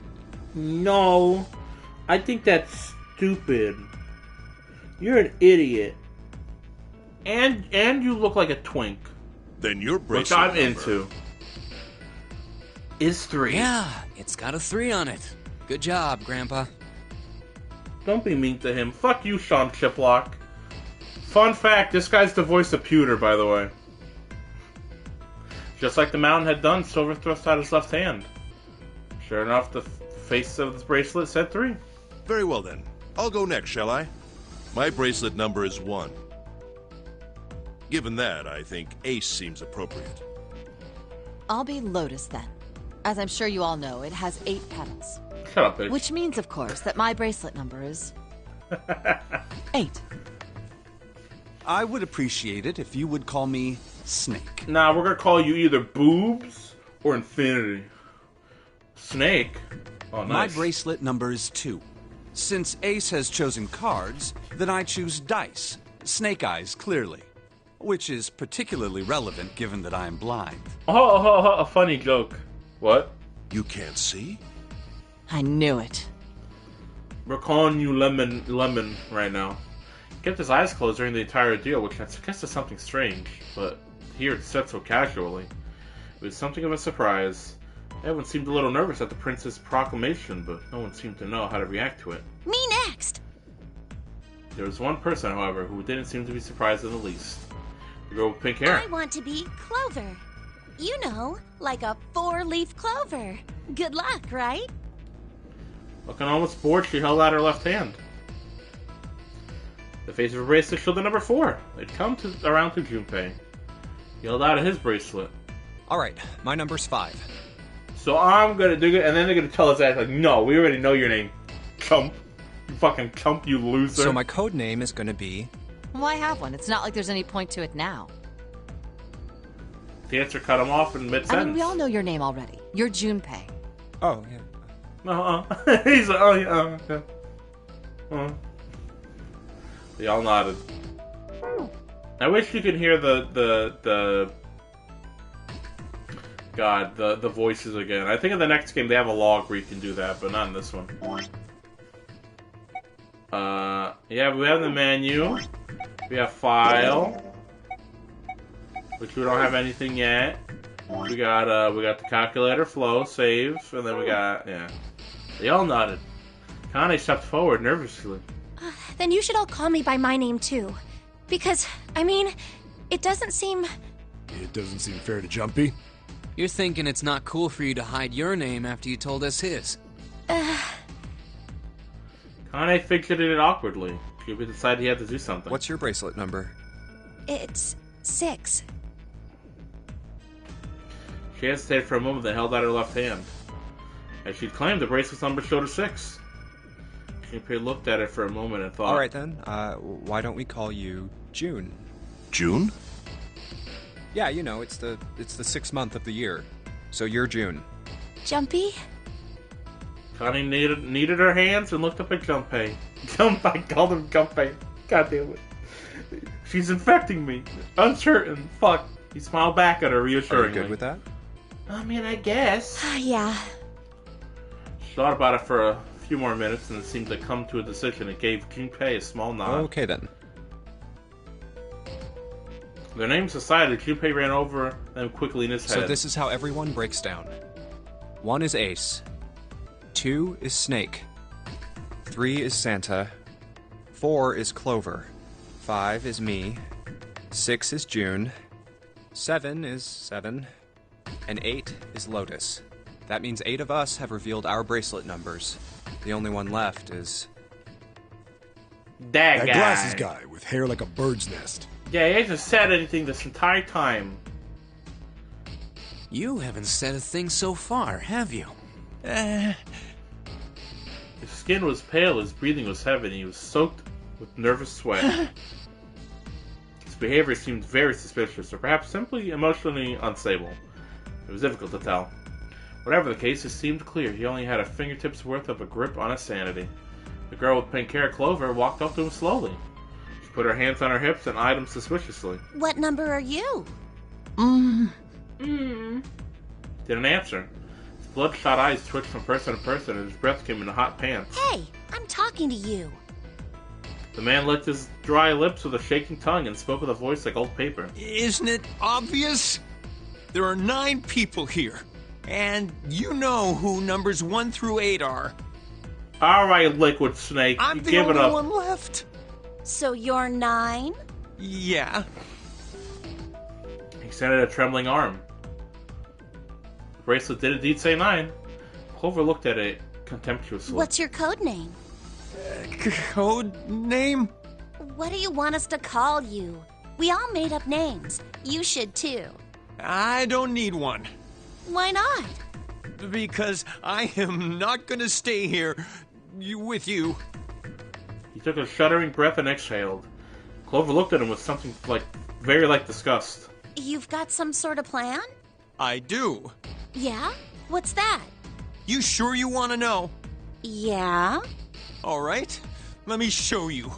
I'm gonna do this! By the time they realized what he was doing, it was too late to stop him. Hey, get your hands off that girl! The man's body moved like a snake's. Wait, no, what? But that snake. Oh, whatever. In a blink of an eye, he slid around behind her and wrapped his arm around her waist. Hey! What the hell do you think you're doing? Stop, Diddy! Silver, Santa, leapt forward towards Clover, the 9th man. He was halfway there when... Stay back! Suddenly, the man's hand dove into his pocket. Ah. Held it to Clover's pale, quivering neck. If you get any closer, I'll cut her open! Yeah, that's right. The man's smile was neither friendly nor reassuring. Sweat poured down his neck, soaking the collar of his shirt. Clover, are you all right? Prince Snake's voice sounded oddly concerned. Yeah, I'm fine. Her voice shook, making her words even less convincing. What the hell are you trying to do? I told you. This is my plan. What are you gonna do to her, you sick son of a bitch? Don't worry. I'm not gonna do anything to her. If she just does what I tell her to, I'll let her go. Did that fucking burp come through? I tried to mute. I don't know if I muted at the time. Tried to move it backwards, slowly keeping his grip on Clover. Slowly. That's right. Just follow me. Keeping their distance, Junpei and the others followed. Eventually, the man reached the wall. He even started as his back touched it and glanced quickly around and spoke. Here, verify. The left. Look on your left. Do you see the device on the wall?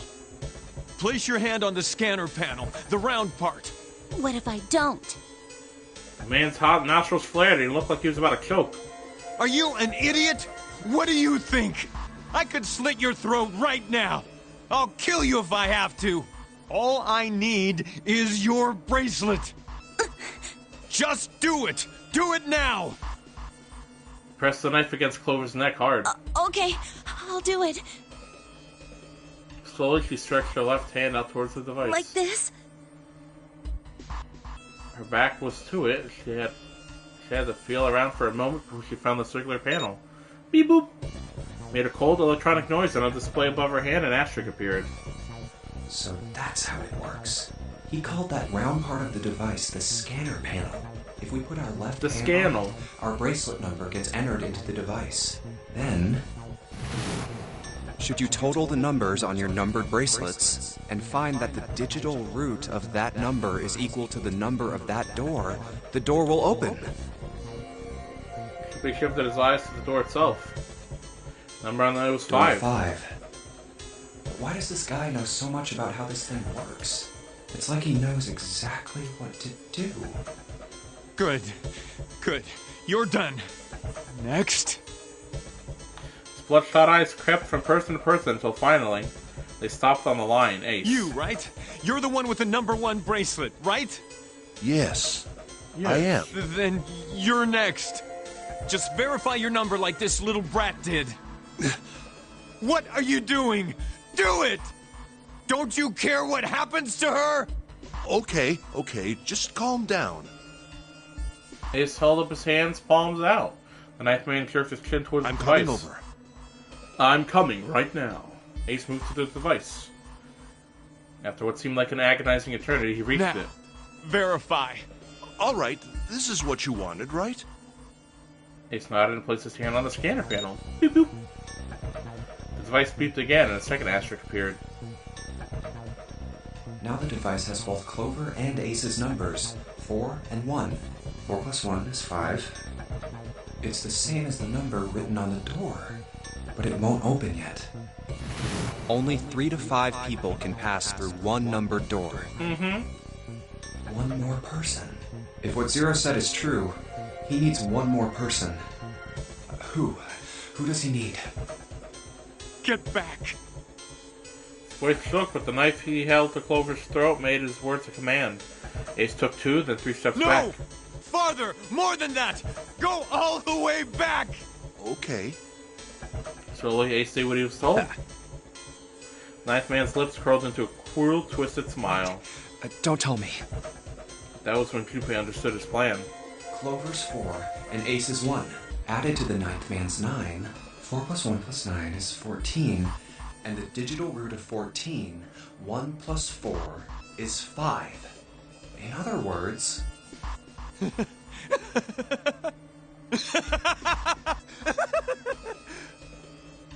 Thank God you were all so cooperative. Now I can get out of this nightmare. Pressed his own hand against the scanner panel. Third asterisk appeared on the screen. He dropped his hand to the lever on the side of the device and pulled. Beep boop boop. The door opened with a heavy metallic groan. Good! I don't need you anymore. He let go of Clover. Wait! Junpei left towards the ninth man, but he wasn't fast enough. Here! She's all yours! The man shoved Clover and hopped through the door. Okay.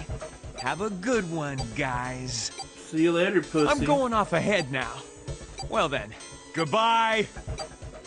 He raised his hand and waved, a twisted smirk on his face. Then he was gone. The door ground shut with a dull clang of metal on metal. Clover! Are you all right? Snake ran to Clover's side as she's laid on the floor. Yeah, I'm fine. She climbed unsteadily to her feet and once there leaned heavily on Snake's shoulder for support. Damn it! Dang it! Oh, my fucking nose. Hold on, someone DM'd me something. Let me read this.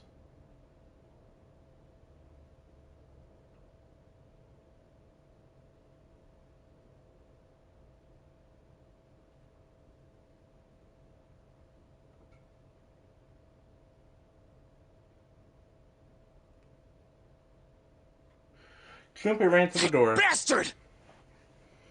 The others followed him. Several pairs of hands grabbed hold of his handles and pulled. Open, damn it! Grunted and strained, but... Shit! It won't budge. That was when Lotus, the dancer, spoke. Her voice was quiet. Do you hear something? Like, what? Like some sort of beeping. Junpei pressed his ear against the cold metal of the door. The others did the same. You're right. I can hear it too. What is it? Then they heard something else. It was the ninth man. Shit! Why isn't it stopping? God damn it! You lied! Lied? This wasn't supposed to happen! This is wrong! This is wrong! His voice shook with fear. Safe on the outside, they stepped back from the door and looked at one another. What is happening in there? Open the door, please! I'm begging you! Help me! Please get me out of here! Get me out of here! God damn it! Junpei grabbed hold of the device. Slammed his hand on the scanner panel. Nothing happened. Why? Why won't it work? No way, Jose. You're not... No, you wanted it in there, and now you're stuck. Engaged? Is it because it's occupied? Oh my god, there's no time left! Listen, I was lied to! He lied to me! He put me in here! It was him! He killed me! It was him!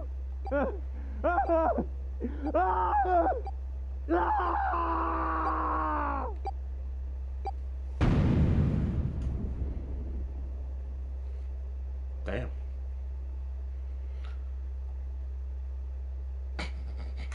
Ace's fucking... I fucking hate his face. I hate Ace's face. He looks so stupid. Whoa. The explosion rocked the room. Instinctively, they ducked and stood up slowly when they realized there was no danger. Oh. Ooh. No one spoke. Silence filled the room. A beep? All eyes turned toward it. Did that thing just make that sound?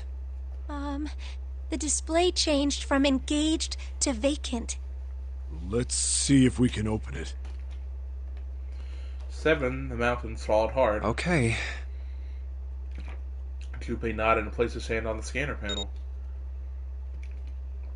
A red asterisk appeared on the LCD panel. Well, it registered my bracelet number, but it won't open with one person. We need at least 2 more people. What to do? And now we've reached our first choice. We can either go with Ace or Lotus, Snake and 7, or Santa in June. Hey, whew. Either Lotus, Snake and 7, or Santa in June. You know what, Peebo? Who do you want to go with? I'll let you pick.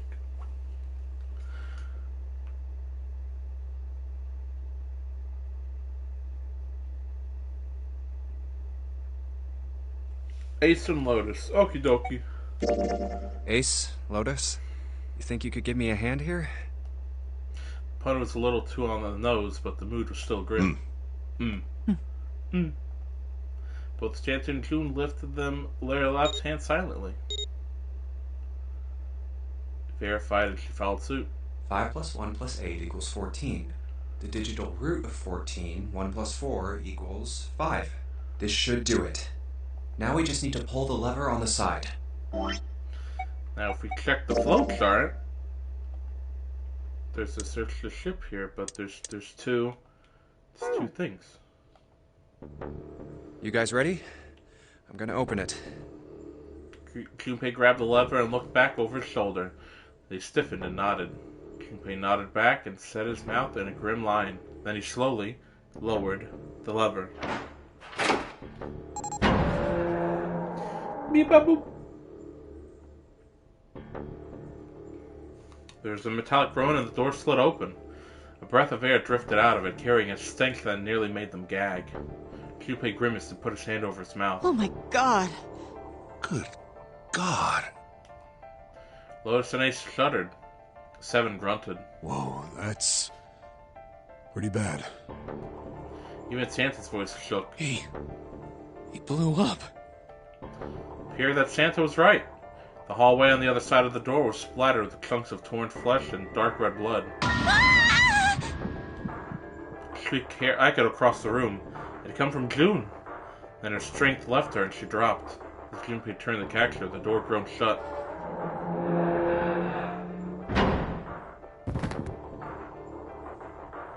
She crumpled to the floor. June, are you okay? Okay, I'm stupid, but I'm pretty sure the other choices wouldn't even have, like, worked. Okay, maybe the other one, maybe they did, I don't know. Junpei dropped to his knees and put his arms around her shoulders. That's when he noticed. Her whole body was feverish. She was radiating intense heat. What the hell?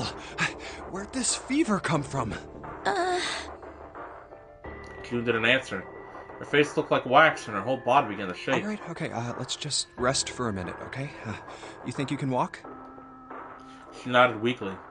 Junpei lifted June to her feet and guided her to a nearby chair. Here we go.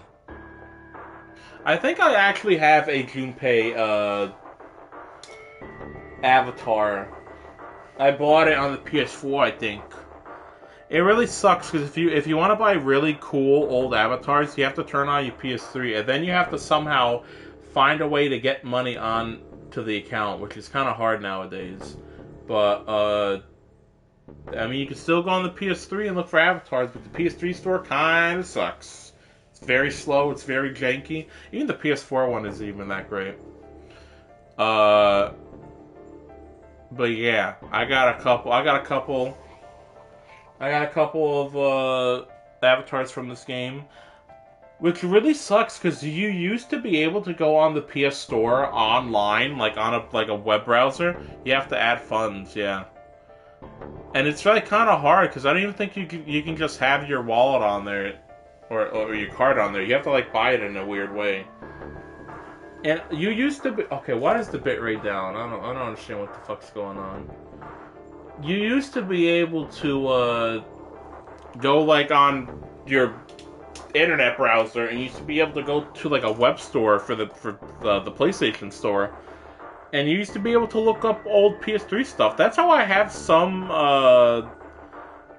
avatars. Actually, I bought a few of them. Not gonna lie. Which is funny because the one I'm currently using right now on PlayStation is one of those that I bought. I think was it a PSP avatar or was it a Vita? I forget which one. It's a Buki Miyoda from Danganronpa 2, and I have it just so when people go there, they're like, "Oh, how'd they get that fucking avatar?" Because you can't even buy avatars on the PS5 anymore. Which I get, like, oh, you can't get themes because what's the point of themes anymore? Even though I really wish they did have themes. It's like, oh, now they also, you know what's really funny? It's the fact that like whoever fucking made the decision at Sony, be like, all right, we're not gonna have themes anymore, and we're not gonna have avatars anymore. They're like, okay, you can't buy avatars, even though all it did was it was cosmetic, and you'd have it because I guess it's so many people were making just like jank, shitty avatars. They're like, okay, we're not gonna do that anymore, which is funny considering they let all these AI fucking games on the fucking store. And, like, yeah, they kind of have a thing where they're taking them off now, but it's like they only ever take one company doing it. There's, like, a whole bunch of random companies doing it. So it's like, why are you letting this stuff on the store, but then you don't even let people buy avatars? Because at least with fucking avatars, it was like, I don't know.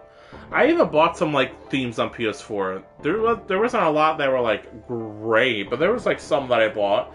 I remember I bought one that was like islands on top of clouds, kind of like in Chrono Trigger, and I thought it was really cool, and it had good music with it. Man, when I turn on my PS4 again, I definitely have to go through all the themes I bought. Kind of sucks because they, oh my god, they had the option to have so many themes, but nope.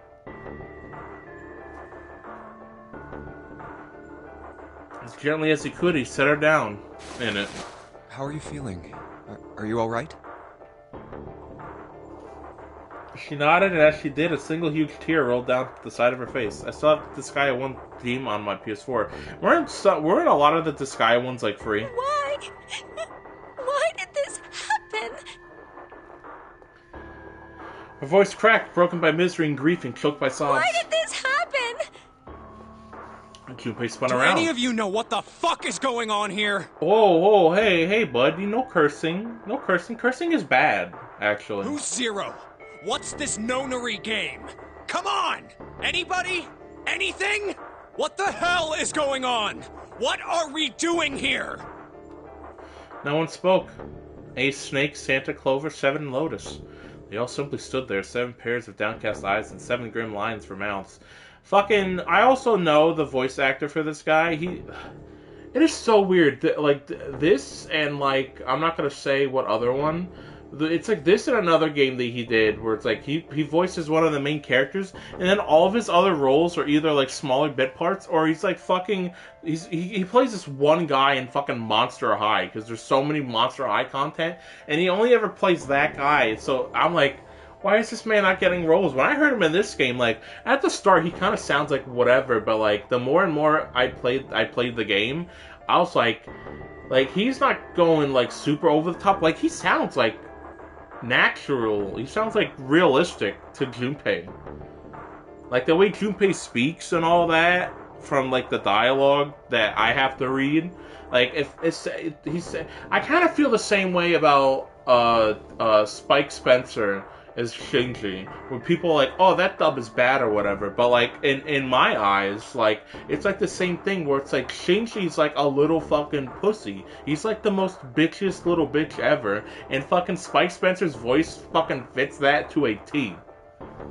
So I don't fucking know. Like I don't know. I'm like, why didn't this guy ever get roles? I guess he's gonna continue doing Monster High for the rest of the time. Who knows? June's body shook with silent sobs. They slowed as the minutes ticked by, and eventually they stopped.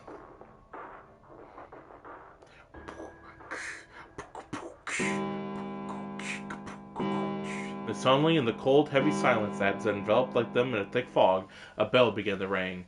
The clock in the central hall. 7, 8, 9, 10 times. And then on the 10th ring, it stopped. The sound of the bell faded away into silence. It's 10 o'clock then. Oh my god, this guy's not bald. Ace said what each one of them had been thinking. That means it's been an hour since Zero's little announcement. 7 deep voices echoed fucking across the room. Fuck! I've had enough of this crap! Let's get the fuck out of here! Santa leapt to his feet, his fists clenched. How long are we gonna pussyfoot around like this? We've only got 8 hours until this time limit Zero is going on about is up! Let's get going already! Go! Go! Santa's outburst fell on deaf ears. No one seemed to agree with him. They stared back at him, their eyes blank and their faces tired. Finally, Lotus spoke. No, I refuse. I'm not gonna end up like him. Him? You mean the 9th man? Of course, who else? In his mind's eye, Junpei saw the corpse again. Blood and pieces of flesh. Oh, it looked like spaghetti. The dark reddish blood... The dark reddish-black pool of blood, the scattered pieces of flesh, organs strewn across the floor like the blossoming of a grotesque flower. The explosion that had torn through his body had been powerful. There's no way for a person to die. The 9th man's neck had been twisted at an odd angle. Junpei suspected the detonation had thrown him against the wall. Half of his face was crushed, and the other half was covered in blood. Most of his abdomen had been emptied, either by the explosion or by gravity. He had landed on his back, and stark white ribs jutted up out of his chest like the legs of some sort of macabre crab. I hope you like. I hope you like describing dead bodies as like food, because this game loves to do that. I remember I was like, okay, that makes sense. Ribs kind of do look like crabs, but then he just keeps going on and on and on, and I'm like, all right, I sense a pattern here. I think he just screwed up.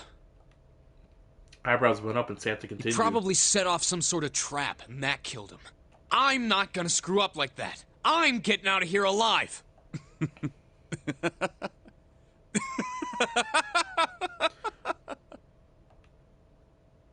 Whatever Snake was laughing at, Santa did not find particularly humorous. What the fuck is so funny? What's so goddamn funny? Oh, my apologies. You were just, so very confident. I couldn't help myself. Also, I just looked it up. This guy's voiced by Taliesin Jaffe, who, when I first played this game, had no idea who that fucking guy is. Still had no idea who this guy was until like a month or two ago, when I didn't start watching it. I started watching clips of it, but I started watching a whole bunch of clips of like fucking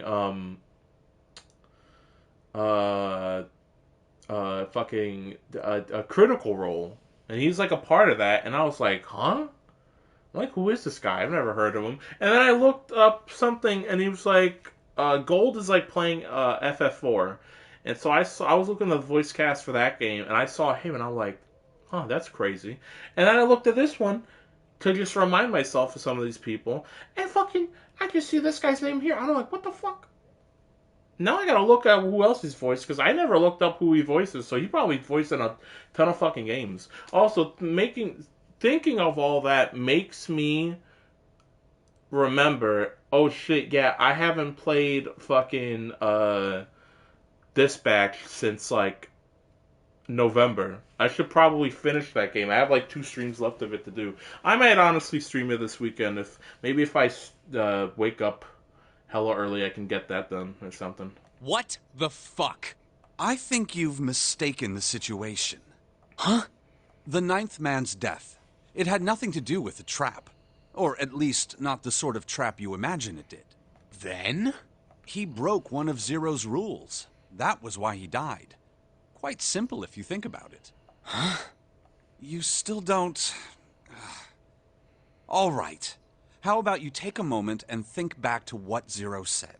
Specifically, what did he say about the number of people? He said only 3 to 5 people can pass through one numbered door. Right? And after that? You've forgotten the relevant part. What did Zero say? I don't know. I don't remember. Santa furrowed his brown thought. I no remember. Junpei thought back. Zero said that everyone who verified had to. You know what? Let's say something wrong. That only 2 people could go through. That only 2 people could go through, or something like that. No, wait. That's wrong. It was on the tip of Junpei's tongue when Lotus beat him to the punch. Fuck. Oh, whatever. Let him have her.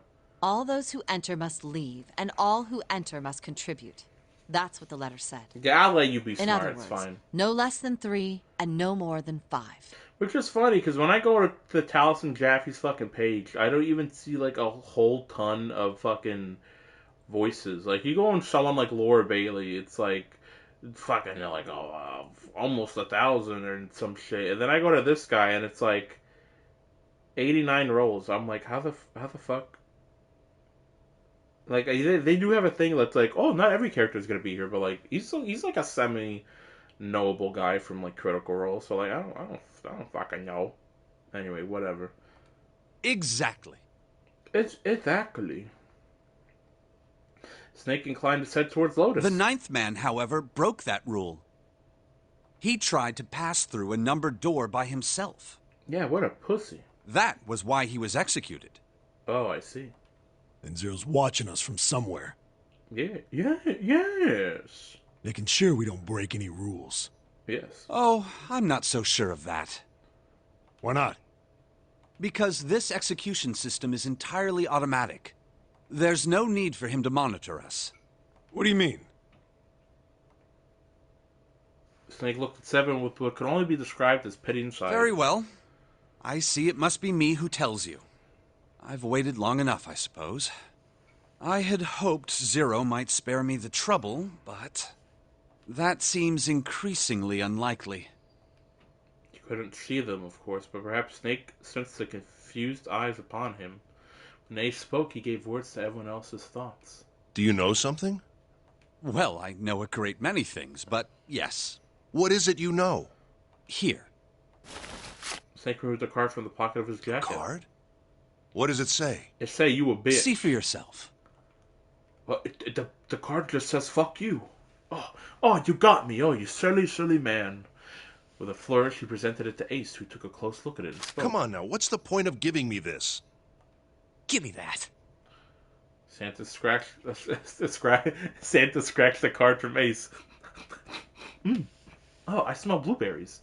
But his expression of disgust quickly turned to one of confusion. Huh? The hell is this? Seven tugged it out of Santa's hands. I see. The card went from Seven to Lotus, from Lotus to June, and finally to Junpei. He looked at it and understood. This is Braille. Braille, the written language of the blind. The card was covered with small embossed bumps. Junpei could recognize it, but he certainly couldn't read it. Sorry, guys, I can't read this. Here, have it back. Junpei handed the card back to Snake, who nodded at him with a small smirk. Okay, that was fun. What's so important about that card? I found it in my pocket. I can only assume it is a message from Zero. From Zero? A message? What does it say? Suddenly, everyone was crowded around Snake, desperate to hear what the message said. Santa especially looked as if he were about to grab hold of Snake and shake the answers from him. Snake raised his hand. Calm down now. No need to panic. You don't need to force me. I'll read it. Junpei swallowed hard and waited for him to start. He was not the only one. Presently, Snake began to read, his voice calm. His fingers glided over the tiny bumps as he spoke. Bracelet number 2. Oh yeah, one of the best songs. Beep boop. Oh, it's all in my fucking ears. This is so weird. I have never... Now having headphones whenever I play games, especially when I'm playing games I've played before, it's so weird to have the fucking music just like... I would put the music louder, but I want the voice acting to like take like most of the volume. Since you are not blessed with sight, I shall bless you, and only you, with information. Informazione? I shall tell you of the function of the red, of the dead, and of the bracelet. The red is the recognition device. I see. It will verify your number. Beside every numbered door, you will find a red. The dead is the deactivation device. It does exactly what it says. Once you have passed through the numbered door, you must use the dead to stop the detonator in your bracelet. The detonator. But perhaps you are wondering, what does this detonator detonate? I am afraid this might be something of a surprise. I have placed a small bomb inside of you and people whom you are about to meet. You swallowed it while you were unconscious. I have no doubt, by the time you read this note, the bomb will have passed your stomach and found its way to your small intestine. In other words, you will be unable to regurgitate it. I suggest you do not try. As I mentioned before, the bracelet on your left hand contains a detonator. Fuck, we're gonna have to find, like, Miralax fast. Think of it as a remote fuse, or timer, for the bomb in your body. There is only one condition which will cause it to detonate. That condition is that you enter a numbered door.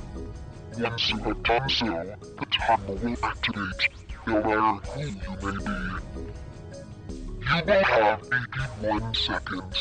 If, after that time, the detonator has not been deactivated, it will send a signal to the bomb in your body, instructing it to explode. In order to deactivate the detonator, every person who verified their number at the red must also verify their numbers at the dead. Once all numbers have been verified by the dead, you need only pull the lever at its side, and the countdown will cease.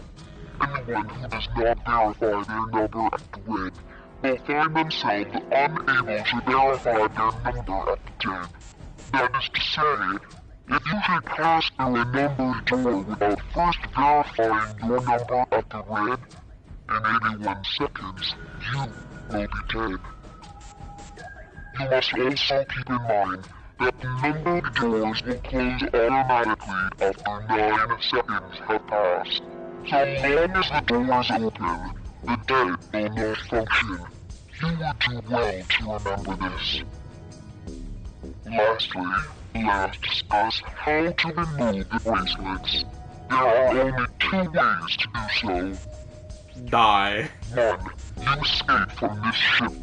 2. Your heart rate reaches 0. In other words, once the bracelet is taken outside the confines of the ship, or checks that Ignora's heartbeat has fallen to 0, it will shut down automatically. There is no other way to remove your bracelet. Fuck you. If you attempt to force it off, or disable the detonator, the bomb within you will immediately explode. This is all the information which I can impart to you. How you choose to use it is for you to decide. If used wisely, you can eliminate those who might be a danger to you. For a time, you would be able to control your fate. I wish you the best of luck. Wow. Snake finished reading and carefully returned the card to his pocket. So it's saying only those who verify their numbers at the red can pass through the numbered doors. Teams can't add or subtract people after they're scanned in. The reds, deads, and bracelets enforce the rules. They're judge, jury, and executioner.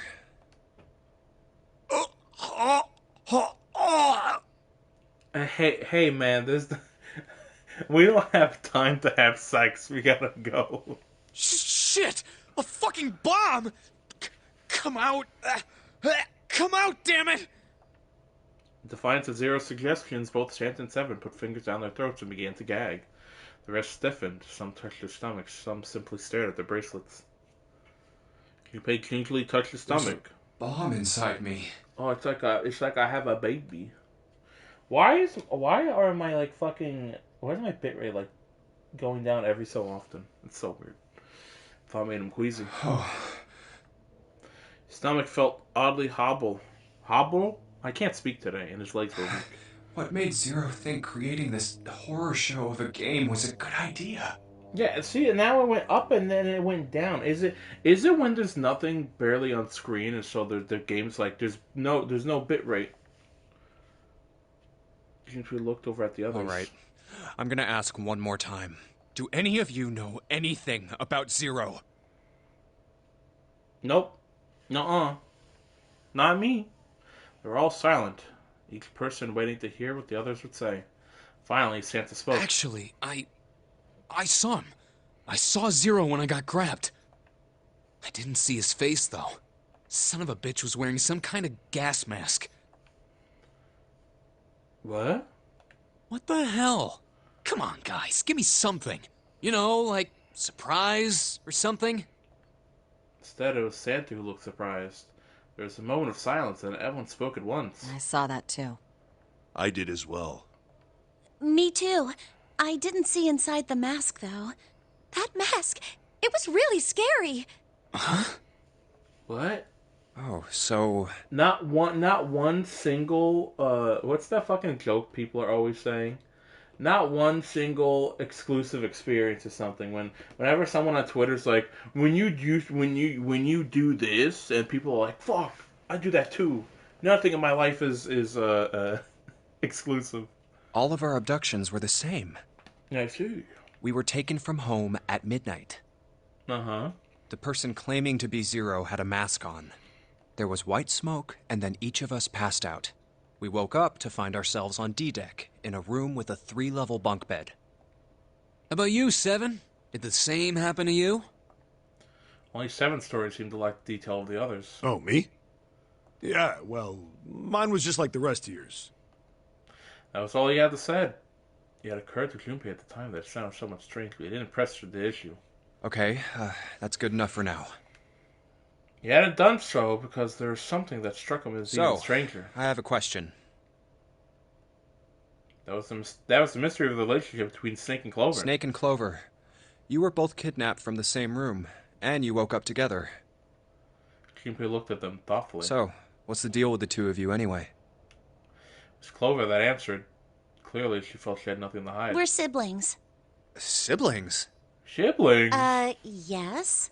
Snake is my older brother, obviously. That means I'm his little sister.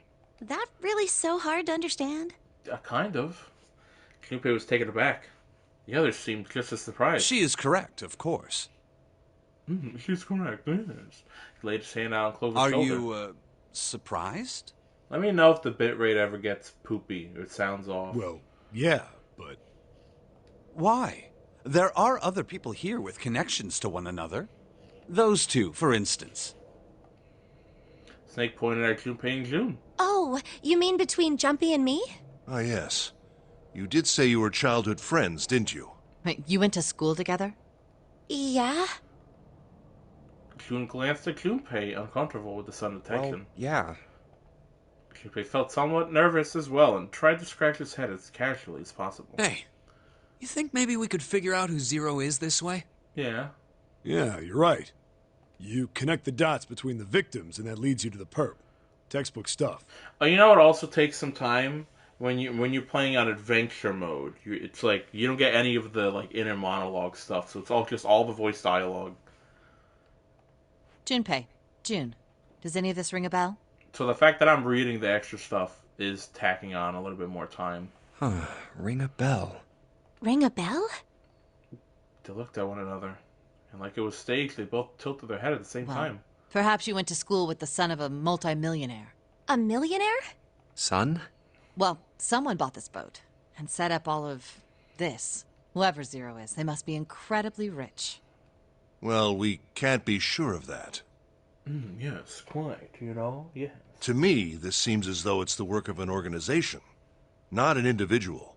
Most likely, Zero is simply the representative of a larger group.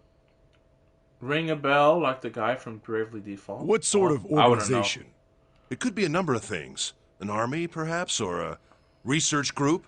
Perhaps this is all some sort of psychological experiment. If it is, then it's a pretty fucked up experiment. I mean, come on! A guy's dead! The word dead hung in the air, heavy and ominous. The room went quiet again. I don't know who the hell this Zero asshole is, but I know for sure he's gotta be pretty fucked up in the head to do all this. If this was all one guy, then he's got some serious issues. Even with the specter of death hanging over them, the discussions continued for some time. I thought we were finished with that topic. But then what should we do? We should talk it through. Oh my god, enough! All we're doing is talking! Santa threw up his hands, his voice was filled with irritation. Talking won't solve anything! It can't help us find our way out of here! You really sure you want to just sit around? We've only got 7.5 hours left. We already wasted 1.5 hours of our 9 hours. Everyone there was already on edge with panic. What Santa told them made them feel more intense. No one was willing to argue this time. You're right. Very well then. There's only one way for us to proceed. Sure not gonna be fun running around knowing we gotta jump when Zero says jump. Well, it's stupid to just sit around here doing nothing. Thanks to Snake's card, at least we have some idea of how this all works. Correct. And so long as we all follow the rules, we will most likely be all right. But what? who's going to go in which door? Junpei looked towards the number of doors. Oh yeah, that's right. We can't have any more than 5 people in one door. All 8 of us can't go in the same door. Then it would seem we will have to split up. Wait. Lotus looked terrified. I'm telling you now, there is no way in hell that I'm going into door 5. Come on now, don't be selfish. Call me whatever the hell you want. I'm not going in there. If I'm going to have to walk through all that blood, then I'd rather stay here. And we were doing so well. God damn it, woman. Ace shook his head sadly. Sorry, but I ain't going in there either. Someone else can go into door 5. Oh, Santa, not you too. Hey, man. I just bought these shoes. That's what he's fucking worried You about. think I'm getting some creepy dude's blood all over him? You got another thing coming. That was the last What straw. the hell, man? Weren't you the one who kept saying we should get going? Yeah. So, doesn't mean I wanted to go into door 5. Oh, God. He's a sneakerhead. There was an awkward silence. Finally, Seven spoke. Fine. I'll go into door 5. I can't go in there alone, though. Anyone else willing to come with me? There's no long silence since Snake was the one to break it. I'll go. I'll go with you, my friend. What? Don't worry. You'll be fine. No, I won't. We may part now, but I'm certain we'll meet again later. Oh? How do you know that? Because I do. That's not an answer. If you're going, I'm going too. I'm going into door 5. What am I going to do with you? There's nothing you have to do. Ace stepped If forward. I join you, the problem is solved, correct? 7 is 7, and Snake is 2. And if you add Clover's 4 and my 1, the digital root will be 5. 7 plus 2 plus 4 plus 1 is 14. The digital root of 14. 1 plus 4 is 5. Oh, it works perfectly. The 4 of us can go into door 5. Wait. What about the other 4? What's their digital root gonna be? We did quick mental calculation. Lotus, Santa, June, and me. Our bracelet numbers are 8, 3, 6, and 5. 8, 3, 6, 5. What would our digital root be?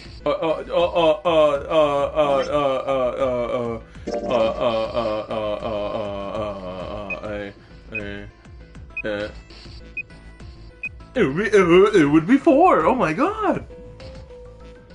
It'd be 3. It'd be 4. 8 plus 3 plus 6 plus 5 is 22. So, the digital root of 22, 2 plus 2 equals 4. Repeated what he determined. It's 4. Add up our 4 bracelet numbers and the digital root is 4. Then we can go into door 4. Yeah. Huh. That worked out well. So the team assignments will be like this. 7, Snake, Clover, and Ace, they would go through door 5. Lotus, Santa, June, and me will go through door 4. Are these really the teams I want? Beyond door 5 is what remains of the 9th man. I never want to see that thing again, but something's telling me that it'd be a good idea to examine the corpse, even just a little closer. Of course, if I went through door 5, I wouldn't be going with Lotus and Santa. I could bring June with me through door 5, but that means she'd have to see the body in there. I don't want to put her through that. Cupid was torn. Should I stay silent and go through door 4? Or should I stop them and insist on door 5? He turned his options over and over his head. Ace spoke up. All right, then. It seems we've reached a conclusion. Shall we go? He began to walk towards door 5. I'm going through door 5.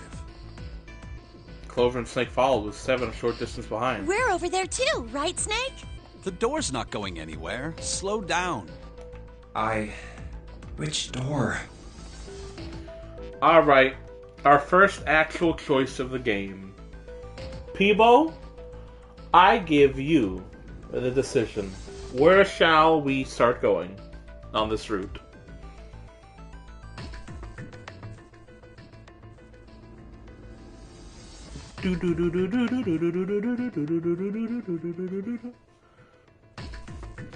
Alright, fuck it, we're going through door 5. Hey, wait. Hey, wait, hold on. Chimpy's cry echoed across the room. 4 people walking towards the door stopped and turned back. I want to toward go him. through door 5 too. The words were scarcely out of his mouth when June spoke up. What? What are you saying, Jumpy? If you're going through that door, then I'm going with you. Turn around to look at her. No, you can't. I can't take you with me. Why? Well, you know what's in there, don't you? Are you sure you want to see that? Well, June opened her mouth as if to say something, but instead closed it again and looked at the floor.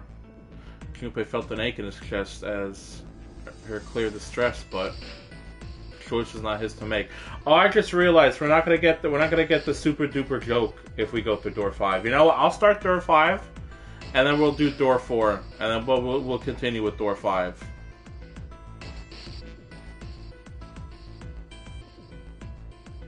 Actually, hold on.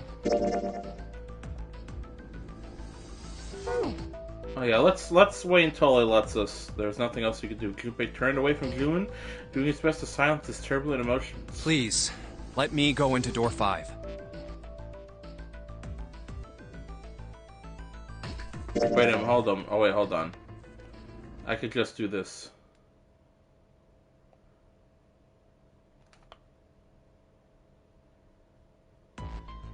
I thought we were finished with that, but... We should... Oh my god, talking won't solve anything! You really sure you want to just sit around? You've only got... You're... Very well then. Sure not gonna be... Well, it's... Well, thanks.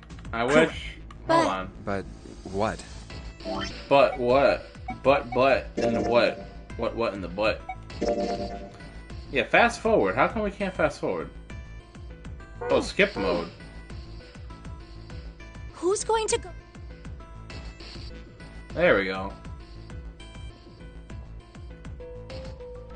There's nothing you have to do. If I join you, the problem is solved, correct?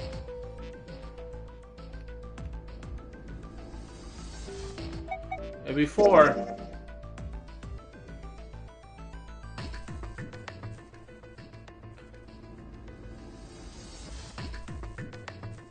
we will go through door 4.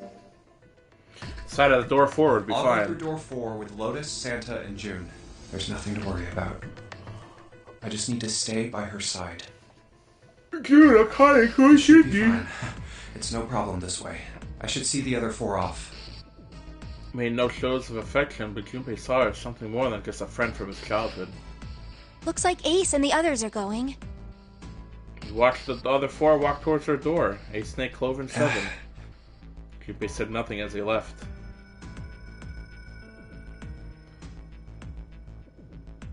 Before long, they had reached door 5. Talked to one another for a few seconds, saying things Junpei couldn't hear, and laid their hands one by one on the scanner panel of the red.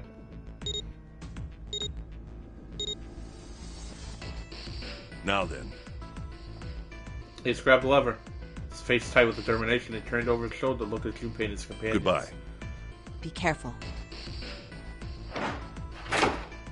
Ew, I could tell when the fucking video started on that file. The fucking asterisk got all blurry. As Ace pulled the lever, the door swung open, the mouth of a great hungry beast. So horrible. Beyond the door, Junpei knew lay the sad remains of the 9th man. It did not surprise him that Ace, Clover, and 7 hesitated. The body was not a pleasant sight. Snake didn't care, he can't fucking see a thing. What are you doing? We need to hurry. Snake had no such problems, as his violence made him immune to the horror. He stepped through the door, his feet making a wet splash in the pool of blood. Snake, your shoes! It's fine. Hurry!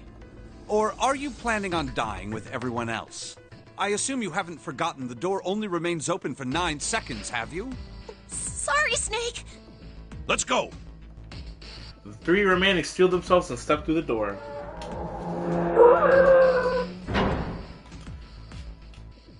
Door 5 swung shut, closing with a heavy finality of metal upon metal.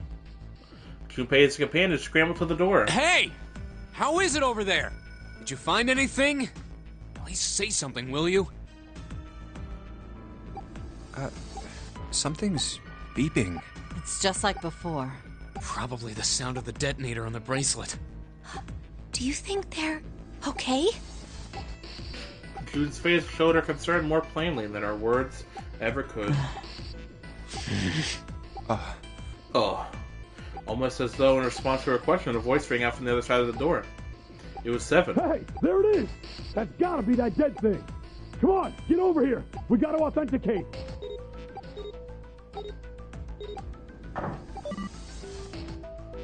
The beeping stopped. The sighs of relief were audible even through the heavy door. Looks like it stopped. Junpei and his companions leaned away from the door and breathed a collective sigh of relief on their own. Hey, guys! Are you doing alright over there? They'd heard Seven's voice, but it wouldn't hurt to be sure. Yes, we're fine. Despite the recent danger, Clover's voice was as bubbly as ever. Hey, I'm gonna tell you about this whole dead thing, okay? The dead is just like the red, but the color's different. You know how the red was red? Well, the dead is blue. Other than that, it's just like the red. Authenticating is the same too. Awesome! Thanks. That helps a lot. Well, we should probably move on now. You be careful out there. Okay. Roger that.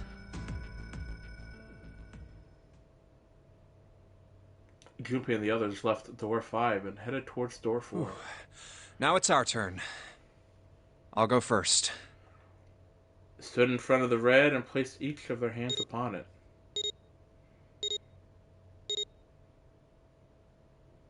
Four asterisks appeared on the screen. Junpei grabbed the lever and turned around. Okay. We ready? Yeah. Sure. Let's go. None of them looked particularly optimistic, but their faces were set. Junpei nodded and turned back towards the red. All right. Let's go. With strength and determination, he pulled the lever.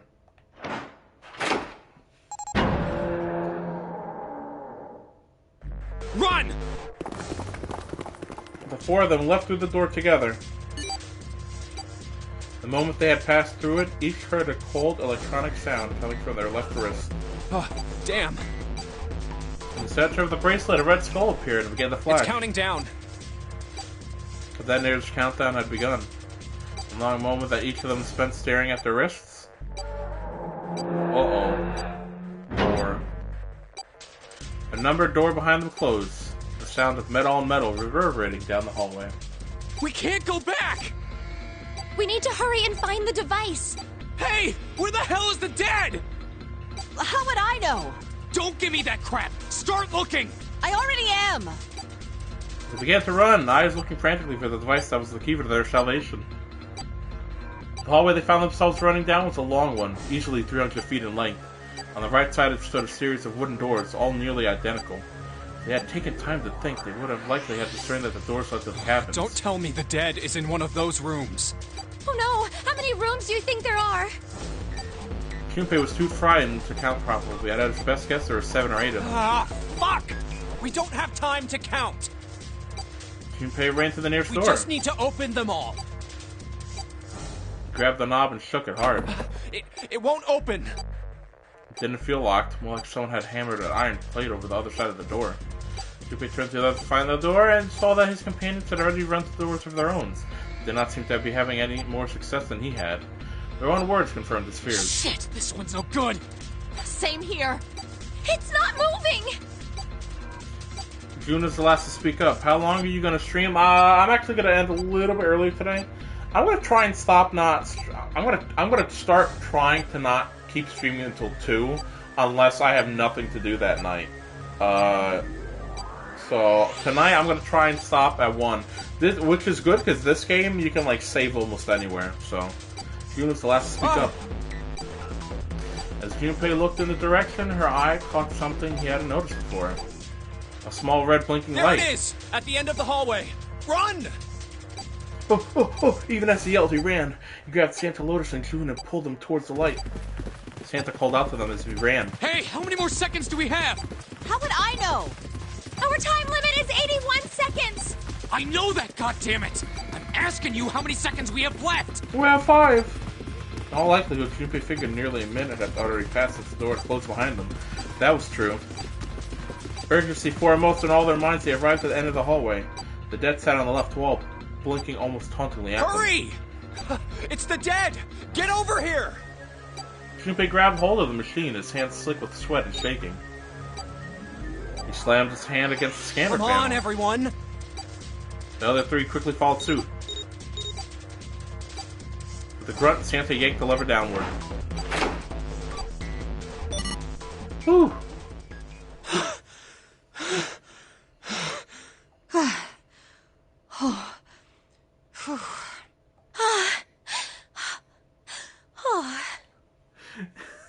Junpei, you want to get in on this, bro? Looks like it stopped. Dutch. His hands beginning to steady, Junpei wiped away some of the sweat that had beaded on his forehead. As they caught their breath, the four companions began to look around. There's another door at the end of the hallway. You could see a heavy-looking set of double doors. Set into the walls of the hallway on either side of the larger door was two smaller ones. Let's try this one first. And of course it won't open. How many times had he come across similar doors with similar results, he wondered. Perhaps he corrected himself, more of a lack of results. Whatever the reason, the door remained firm and unyielding and refused to allow Junpei or anyone else passage. A keyhole. Oh my god, it's sex. It's man. Above the keyhole was a small symbol engraved in brass. What's this mark? Male? He wasn't quite sure what to make of it and stared at it for a moment in confusion. It's Venus, or no. What? No, female is Venus. Male is... I can't remember. It was June that corrected him. Mars. No, not exactly. That's probably the symbol of Mars. Why the fuck is female and male Mars and Venus? Well, technically, they are the same symbol. I guess Mars sounds like man, and Venus is like the Venus of like the god Venus. I don't know. I saw a number of similar symbols near the main stairway. The symbols of the solar system.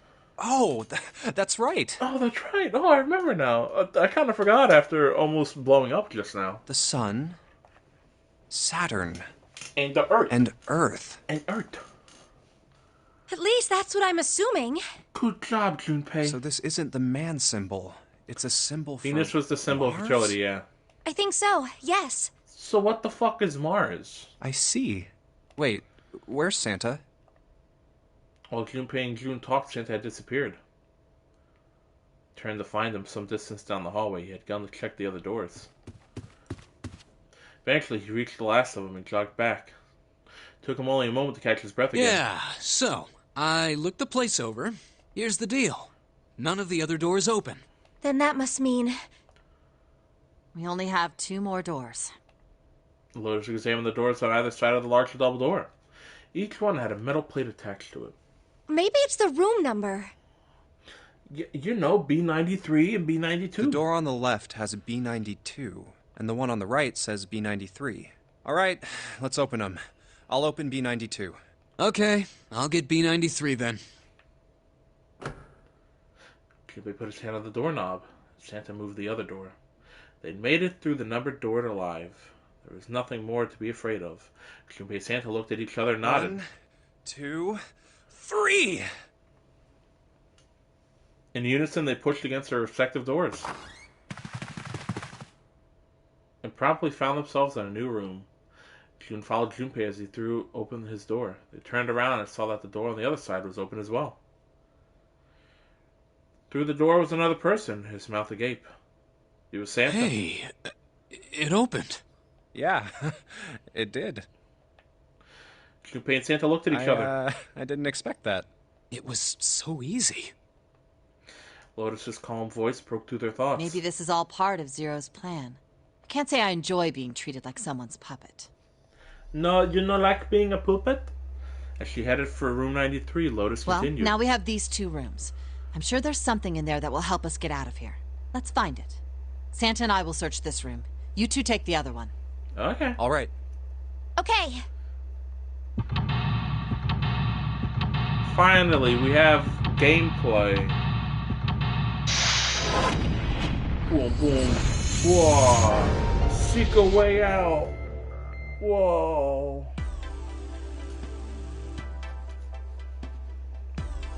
Room 92. The TikToks. Look at this dog.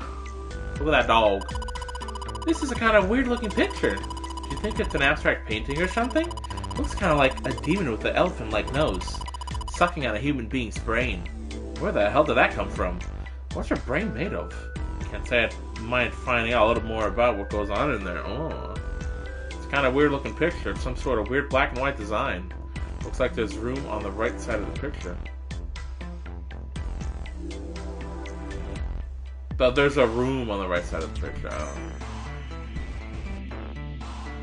Oh yeah, we have to click to get there. Man, I love these dumb, stupid fucking, I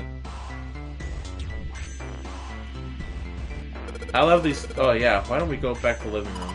Okay, let's go back. I like the DS nature of it. It literally feels like a Flash game, which is... I wouldn't be surprised if they, you know, were like, oh, that's the bathroom wall. There are square tiles all over it. The wall's covered with square tiles. They're all got geometric shapes on them. Shower head? It's just a shower head. There's nothing special about it. There's a little blue platform protruding from the wall next to the knob. It's for putting soap on it. I used to shower once, so I know. I used to shower once. That's the shower knob. Let's see if anything happens when we turn on it. Oh, the water's coming out. Shower knob. There's no water running out of the shower. Damn. What about the toilet? Now let's check the toilet. There's nothing in there. The tank's empty too. There isn't any water in it. A collection of full and partially depleted rolls of toilet paper. Someone was well prepared. Nothing too suspicious about it.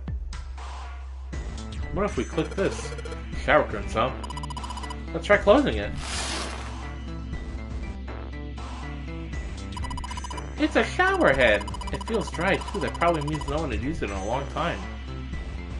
Now I can see the full expanse of the shower curtain and all its waterproof glory. There's nothing suspicious. It's just a normal old shower curtain. Narrow shower, and I'm standing in it with a June. This is awkward. Time to open the curtain. I'm getting a boner.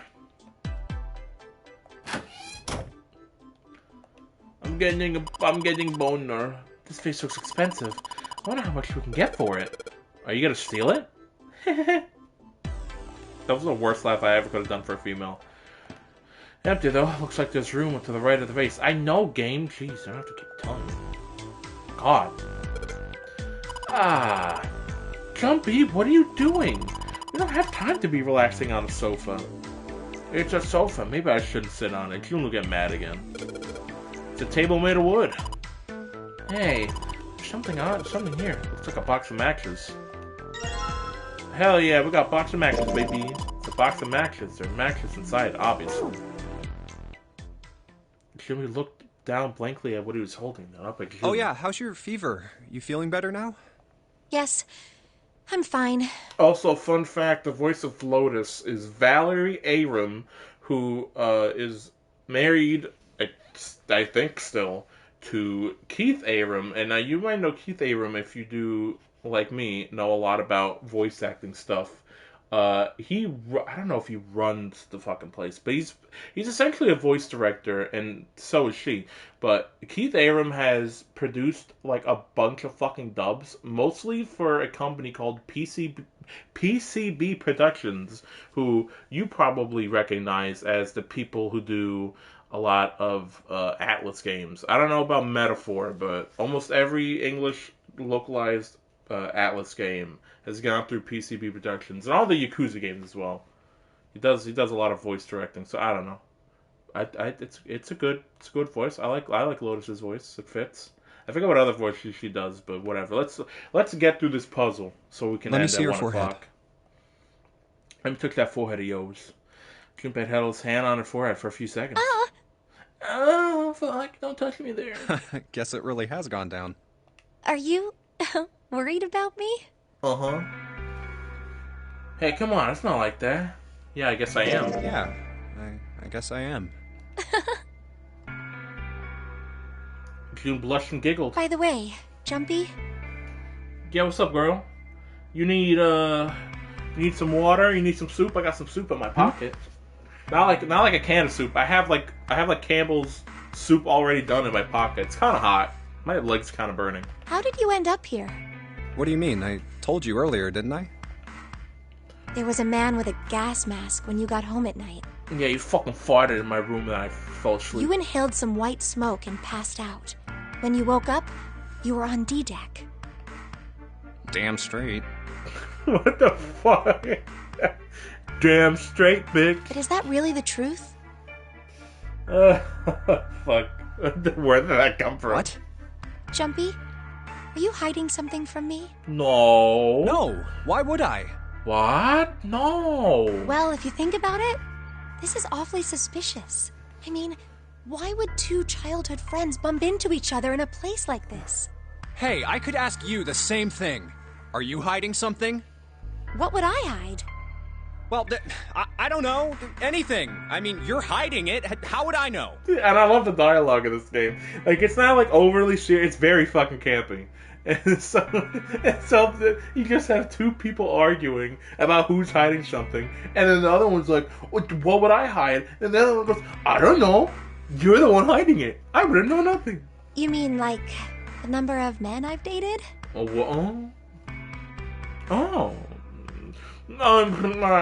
mean, that information would probably, Junpei's heart stumbled over itself. Do you want to know? He had to admit he was a little curious. Don't worry. She smiled at him. Only 18. Oh! Yeah. Good. Time 0.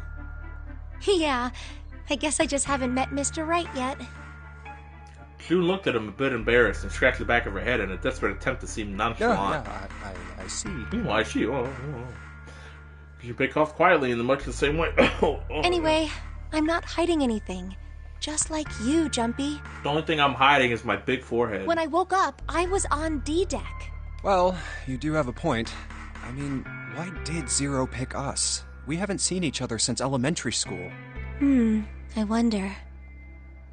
June nodded, and for a few moments she had the faraway look of someone in deep Look thought. for what connects the victims. That will lead you to the culprit.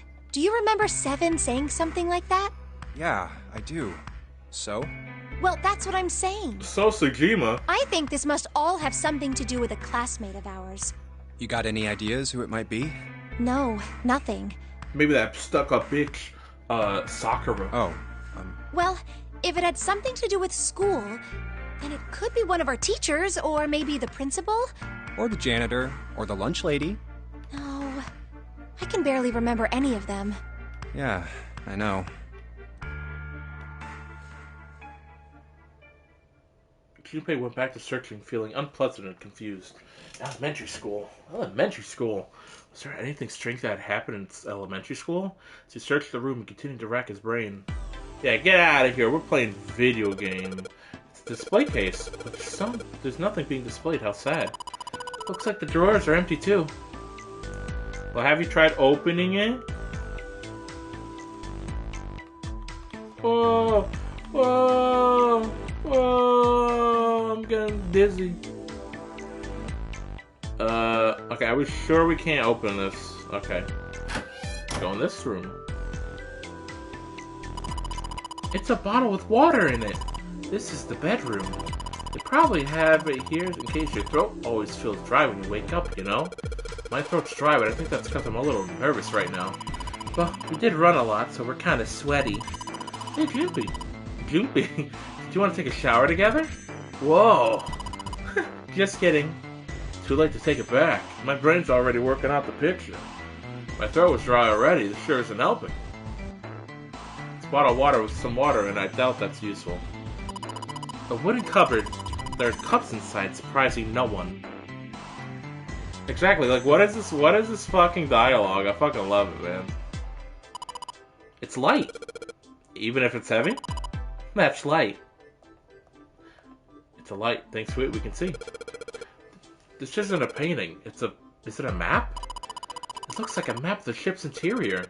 Oh, this is a great find. I think it'll be really useful. Let's take it with us. It is not possible to use the map screen. Map screen. The map screen can only be viewed during story sections. While on the map screen, you can examine a map of the ship's floor plan, which you will acquire over the course of the story. Pressing will allow you to see a bird's eye view of that room. Junpei took one last look at the map, then folded it and slid right back into his pocket. June looked up at him as he closed it. This ship is bigger than I thought. Yeah, it's probably about 900 feet long. Must be one of those fancy cruise ships. Of course, it doesn't really look like a cruise ship. Everything in here is really retro. Even if it's just some sort of style choice, there's just too much. Do you remember what Zero said?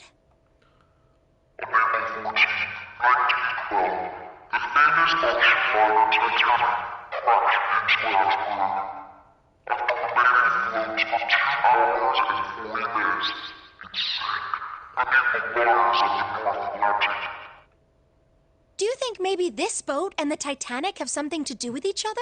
Huh? That's a good point. I doubt he would have mentioned it if there wasn't a reason. He's just a really big fucking Leo DiCaprio fan. Junpei took a moment to look around the room. Do you think this boat is... The actual Titanic? The actual Titanic?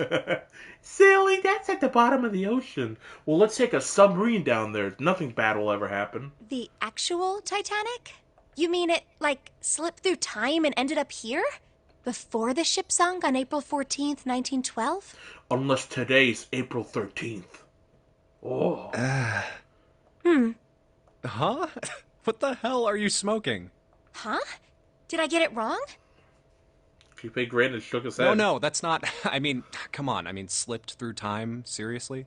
I was talking about the controversy surrounding the Titanic. Controversy? What do you mean? Haven't you heard of it? It's pretty famous, you know?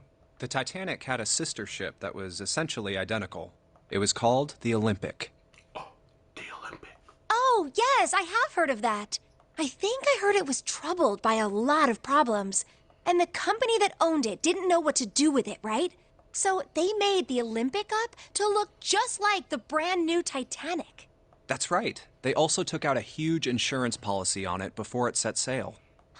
That would mean that the real Titanic never sank. Yeah, the ships got swapped. The real Titanic was renamed the Olympic in secret. They used it as a passenger ship for more than 20 years. Hey, wait a minute. Wouldn't that mean it retired in 1935? Huh? Well, yeah, I guess sometime around then, yeah. Well, what happened to it after that? I heard it was dismantled. Dismantled? Then it doesn't matter, does it? Whichever boat the real Titanic was, it doesn't exist anymore. It was either retired and dismantled, or sunk in the Atlantic by the curse. The curse? But then that would mean that this ship is... Wait, what did you just say? Huh? Curse? Sank in the Atlantic because of what? The curse. What do you mean, a curse? A curse is a curse. This one is the curse of the Egyptian mummy. The hum? Junpei couldn't understand how Kun had maintained a straight face to say that. Supposedly, the Titanic carried the mummy of the priestess Amun-Ra, which was stolen from a pyramid. Oh, pyramid. And they say that the mummy had a history. Everyone involved with it died mysterious deaths. Come on, I'm sure you've heard of it before. Those who open the coffin will be forever cursed. Haven't you ever heard that one? So you're saying the Titanic sunk because of that curse? That's right! Kun's eyes had lit up with excitement like a child with a new toy. See, this is what I'm talking about. This fucking game series loves its fucking conspiracy theories. And it's like curses and like its history stuff. Which is why they do a little bit of that in the Somnium Files. But the Somnium Files is like more weirder and like more like scientifically weird. This one's more like conspiracially weird. That's not a fucking word, but whatever. That's stupid. I don't buy it. It's true. It's true. You fucking don't fuck with me. How can you be so sure? That mummy wasn't just a normal mummy. Because I'm the mummy. It was really mysterious. Totally unbelievable. They said she was smoking hot. What is so unbelievable about it? Well, supposedly, she was really pretty. Mm-hmm. Smoking hot. Pretty? Yes. But she was a mummy. That's right. She wasn't all shriveled up or rotten or anything. She almost looked alive. Oh, okay, I get it. Okay, it's that thing. I don't remember the name. Where your body turns into some kind of wax? Yeah? the fat in it turns into something kind of like candle wax, right? And... Yes, saponification, but that's not what it was. Huh? That's not it.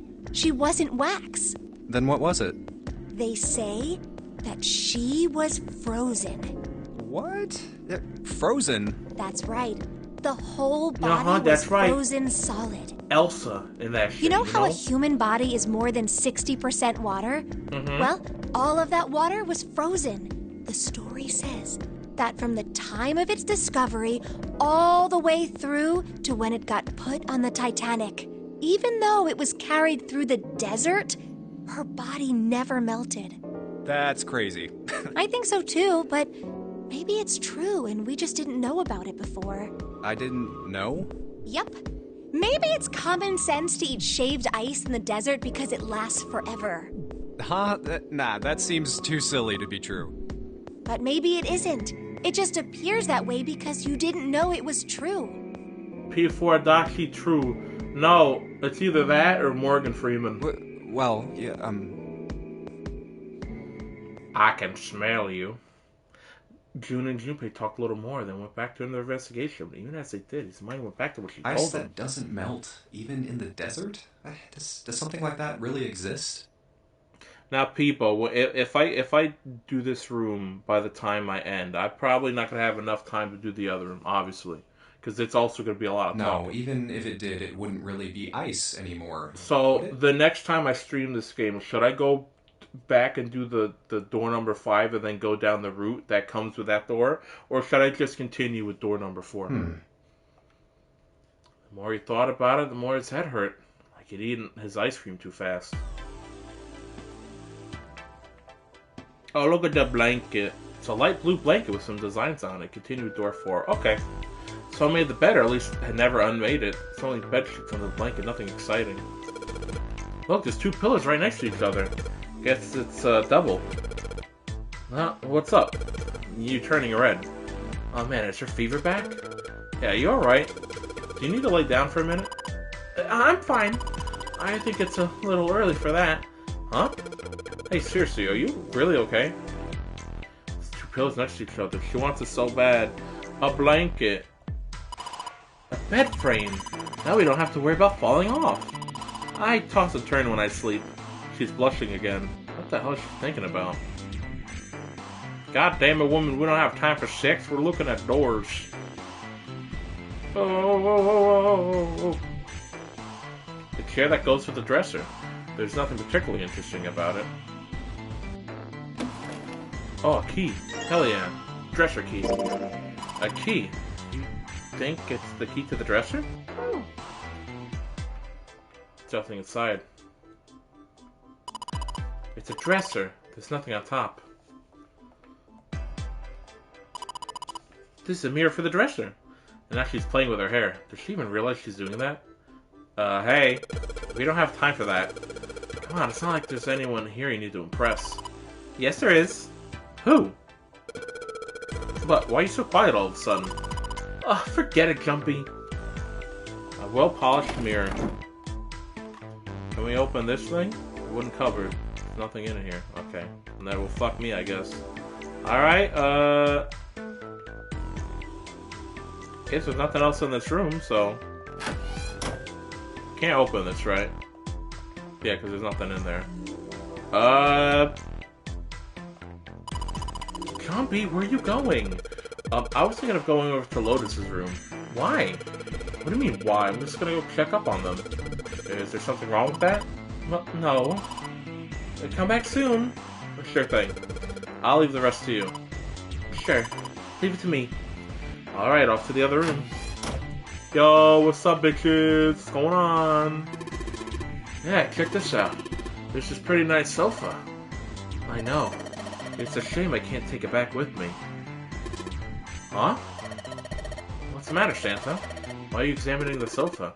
Oh, it's nothing. Don't worry about it. The sofa looks pretty expensive. Alright, let's do the thing. Oh, we can't do it yet. There's a square tile in this frame. It's glued there quite well. I don't think you could take it out. She wants to take the whole damn sofa. Looks like a valuable vase. Empty, though. Must be a room on the left of the vase. Let's look at the toilet paper. Some toilet paper. We've got 2 rules, I guess. One for business and one for fun. I forgot how funny this game could be, too. Is there anything in the toilet? Guess not. Tank's empty, too. Toilet. There's nothing suspicious about it. This needs a little shelf for putting soap on. Shelf you put soap on. Nothing special about it. And that's the shower knob. I tried turning it, but no water comes out. Doesn't matter how you twist it. Oh. Whoa, look! Junpei! There's a mushroom growing out of the wall. That's a shower head. Shower head. It's dry and it doesn't look like it's been used in a while.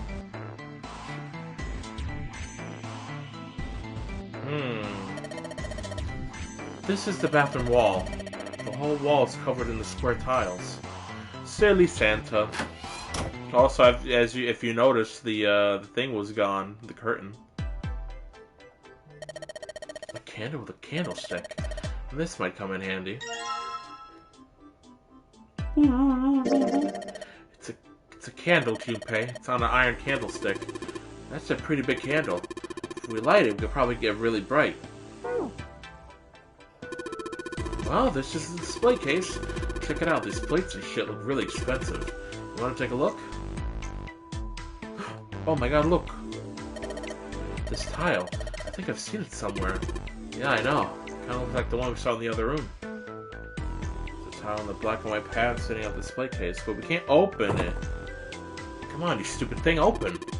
It's locked? Yeah, it looks that way. Then we need to find the key that opens it. Wait, we have key. Damn, it's just the wrong key. Well, that means there's gotta be another one somewhere around here. Otherwise, we aren't just gonna open this thing. Look at these plates. There's a number of expensive looking plates in here. This vase looks pretty expensive. Porcelain. Yeah, it's no dialogue for this stuff. It's a round wooden table. Hey, Junpei. That room's pretty dark. Don't you have something that'll give us some light? Something that'll give us some light. Oh my gosh! We do! We have the matches and the candlestick. I know. If I use these matches to light the candle. Yay! Look at that, fucking... So, you lit the candle. I'm sure it'll be light in dark places. All the other lights to go out. And now we can go in here. Awesome, with the light from the candle, maybe we can get a better look in there. Just like old school adventure game. But it gets so hot when I hold it. I want to put it down. Well, why don't you sit on top of the dresser? It's flat there, at least it won't fall over. Oh yeah, good idea. Boop! Hey, got pretty bright. Now we can look around a little. Let's look at the bed. Ooh, a curtain. A curtain, huh? It's got all these metal rings, probably because they hang something from it, you know? Yeah, but it doesn't look like a normal curtain. The way it feels, I think it's probably waterproof, which would make this a shower curtain. Shower curtain, huh? Let's look at the bed. Anything under the blanket? Nope, nothing suspicious here. Anything under the blanket? A girl with burning red eyes stares back at me. Ugh! Ah, I'm just messing with you. There's nothing here. Anything under the blanket? Nope, still nothing suspicious. No ghosts or girls either. He fucked with us. 2 pillows in a pile. Oh. A pile of pillows. Is that supposed to be some kind of joke? Hey, calm down. There are 2 pillows. It must have been a double bed. No girls. I remember the first time that happened, I was like, oh my god, it's scary. Alright, let's stop. Oh! Huh? Hey, what the hell? God, it just got dark all of a sudden. Maybe the candle got blown out. We should go look. I can't see nothing. It's too dark to see anything.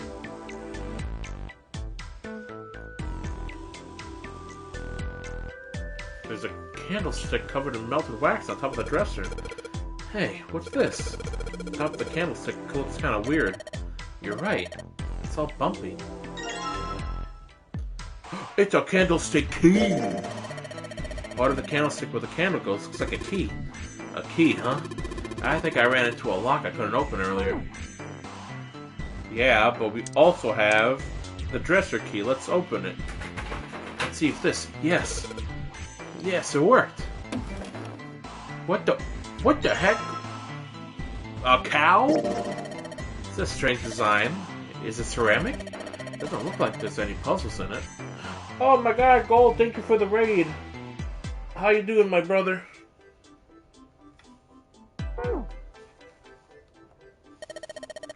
This is the mirror for the dresser.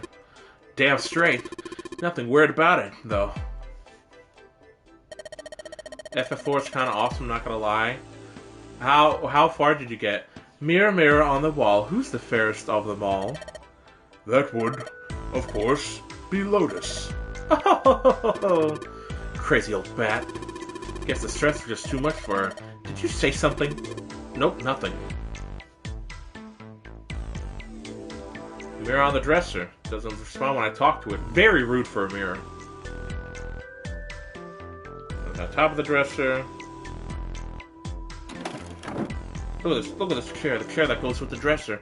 Nothing's particularly weird about it. I returned to Baron.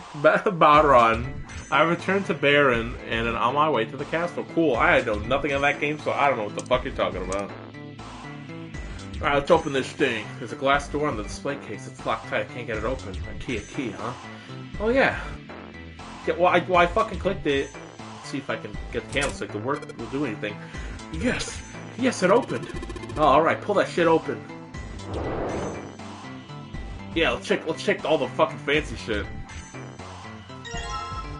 Another fucking cow plate. Hey, don't you think the pattern of the tile looks something? Yeah, I think I saw it somewhere. Hey, Junpei, you got a minute? Oh, God. Also, you know what's funny? Earlier, I was looking at the voice cast for FF4, and I saw Towson Jaffe, who's like a guy on Critical Role. And then I looked at this game, and the same motherfucker showed up, and I was like, that's a fucking crazy coincidence. Santa had shown up out of nowhere and gave Junpei no small start. Here, take this. God, who else is in here? Okay, well, this guy's Sean Chiplock. The other one is Valerie Aram, who's voiced the Keith Aram, who's the voice director for all the Persona games. There's another girl, I forgot what her fucking name is. Who else famous in here? Oh, yeah, you missed Cam Clark. He exploded. And then the other guy's English Joseph Joestar. Not Nigel Uno. The older Joseph. That's about it. Oh yeah, and Wendy Lee's in this game too. Liquid! Except he wasn't doing a British voice, he was doing his American voice, which is always so funny. Santa pulled something out of his pocket. Fortunately, in typical Gold fashion, I need to shove food in my mouth. We'll still be lurking though. Thanks. I'm ending in like probably 15 minutes, so thank you for the raid though, brother. I hope you eat something good. Looks like a bookmark. And a 4-leaf clover. What is this for? Do you want me to read a book? I found it in between some of the cushions on the sofa. Pretty sure it ain't gonna be any help to us, but I figured we might as well hang on to it anyway. Yeah, shove it up your ugly ass or something. Then why don't you hold on to it? I thought of the best Sean Chiplock joke. So Sean Chiplock is like a internet voice actor, right? He got his start on the internet, and then he started being in games. But one of his big roles is Mishima from Persona 5, okay? Now, we're not going to talk about Persona 5. We're going to talk about the other voice he did, which was Rivali in fucking Breath of the Wild. And then I thought about it, I was like, wait, Sean Chiplock, that fucking bird that I hate. Santa gave me a wry smile. You know what I hate most in the world? Women. And gamers. I got 4 things. Hope, faith, love, and luck. Hope, faith, love, and luck? Damn straight. Rivali's such a smug bastard. And you hate these things? Yeah, you got a problem with that? Not really, but... Junpei tried to figure out how best to phrase what he wanted to say. What does a bookmark have to do with any of that? Santa scratched the back of his ear and looked awkward. Well, see, each leaf on the 4-leaf clover has a meaning to it, okay? Oh, I thought your ass was just gonna say the 4-leaf clover's lucky, and I fucking hate looks. And that meaning is pretty much those 4 words. It's like flower language. Well, I guess it's not a flower, is it? So, leaf language, I guess? Yeah, you could call them leaf words. Leaf words? Leaf words. If we looked at the bookmark. Hope, faith, love, and luck. The meaning of the leaves on a 4-leaf clover. So, yeah, I want you to take it, okay? It's giving me hives. Just touching it gives me the creeps. Take the damn thing, alright? Santa pretended to shiver with disgust and shove the bookmark into Junpei's confused hands. What do you want to do? I guess I'll take it. Decided to take it. After all, why shouldn't he? Sure. Shoved the thing into his pocket and gave Santa a last confused look. Now, think with your little brain. Think with your little brain, okay? This is a game where you have so many... You have a fucking... Where is it? You have a flowchart, alright? I've already made my fucking decision, okay? I said, what door I want to go through? The 4 door.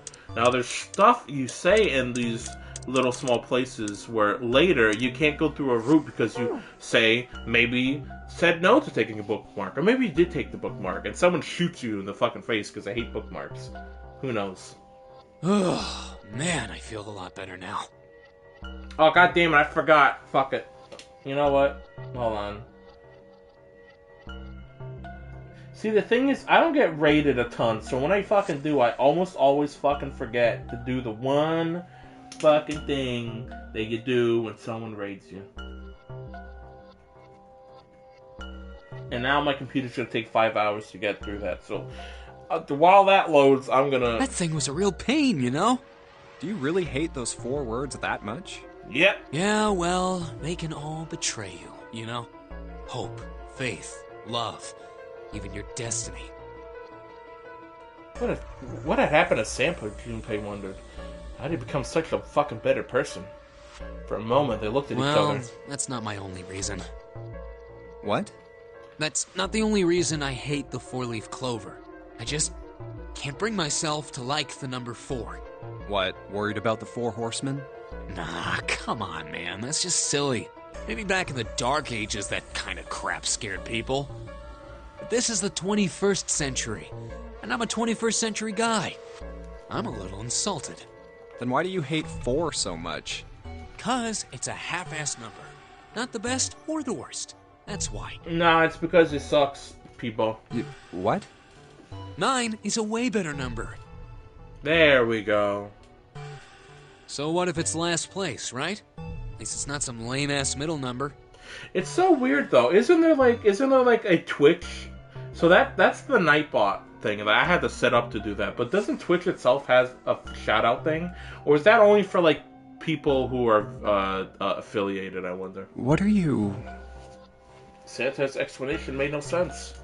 Junpei was even more confused than before. You play? Play?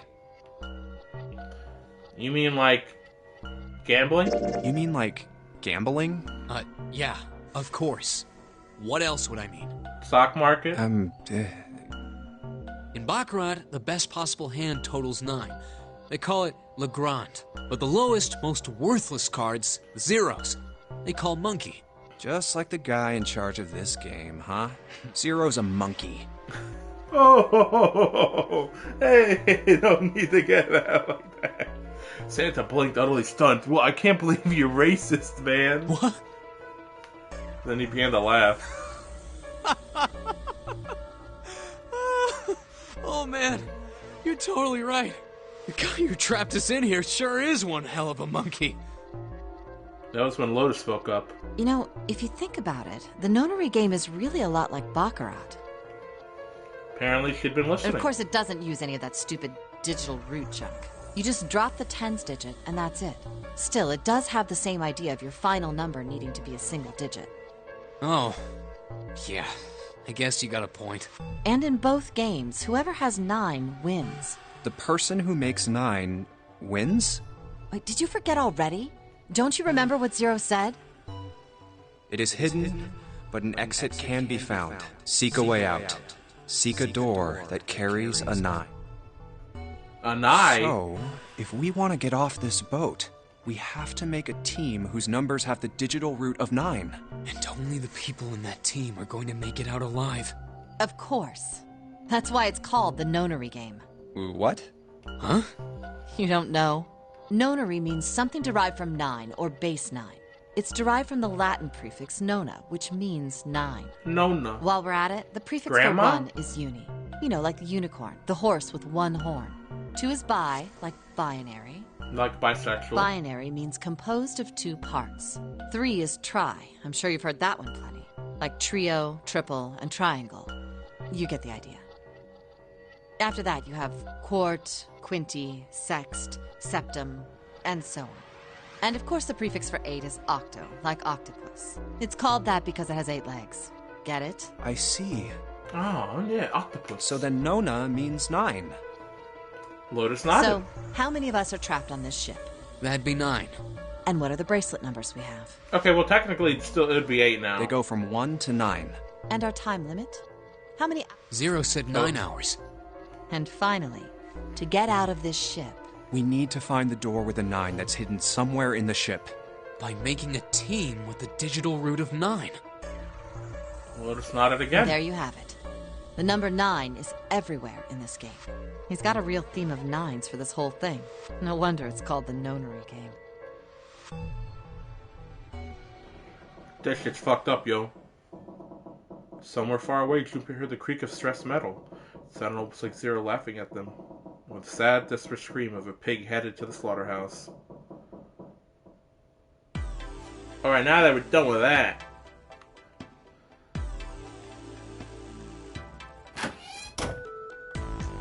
Alright, and then since we don't have a lot of time, I'm just gonna fucking... Yeah, there's a curtain rod running along the ceiling. Let's put that shower head on those hooks. Alright, let's try spinning the curtain. Whoa! Whoa, that's a pretty obvious peephole. Someone's really dedicated. Well, with a hole this big, you wonder if they want to be caught. So you're saying maybe the one getting spied on was into that shit? Maybe they were into, like, those home invasion fantasies. Home invasion? Interesting, I see. You two are real idiots, you know that? Ugh. Now what if we did this over here? Let's try spreading the curtains. Oh my god. There's a hole in this curtain. If I look at it from waist back, I can see a single tile. Alright, from here I can see what tile it is. Looks like it's 5th from the top and 3rd from the right. Might as well put it back. Touched it. Alright, looking through the hole I can see white tile, 5th from the right. Okay, let's have a close look, shall we? Nothing strange here. Nope, the thing's not budging. Well, that means...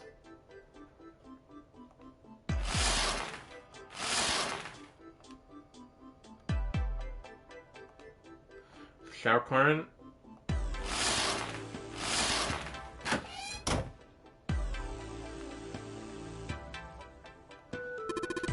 What's up? You going back already?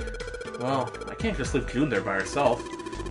What do you think? What, you think you're her knight or her protector or something? You're creeping me out. Whatever, man. I'm going. What's up? I'm back, bitch.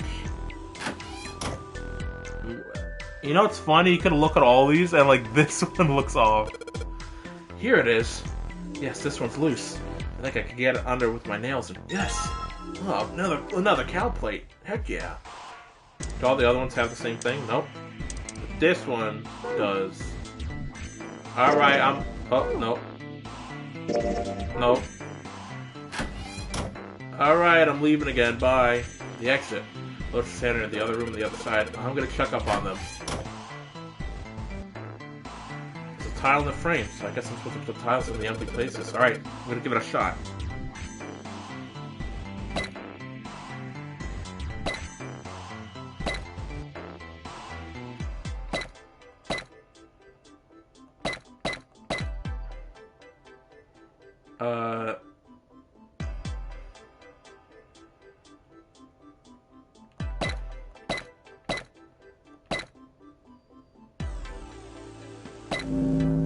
Yeah!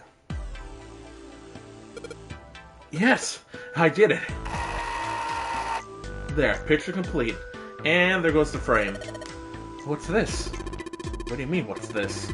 Pretty obvious, isn't it? It's a hole in the wall. Like a hidden safe or something, you know? Anyway, let's take a look. There's something inside. There is! The Mars key! Whoa! This is one of the Mars symbols.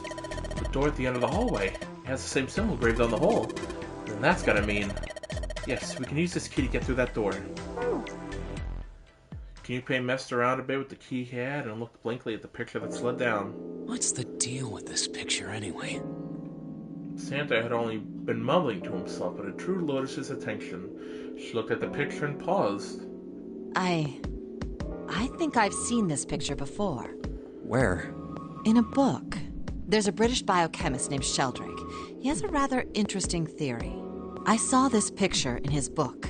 What's this interesting theory? Morphogenetic fields, which relies on the theory of morphic resonance. Morphogenetic field. I guess we'll never hear that word ever again in this series. Man, I can't deal with this. Just listening to you talk about it is giving me a headache. It's giving me a boner. We are two different people.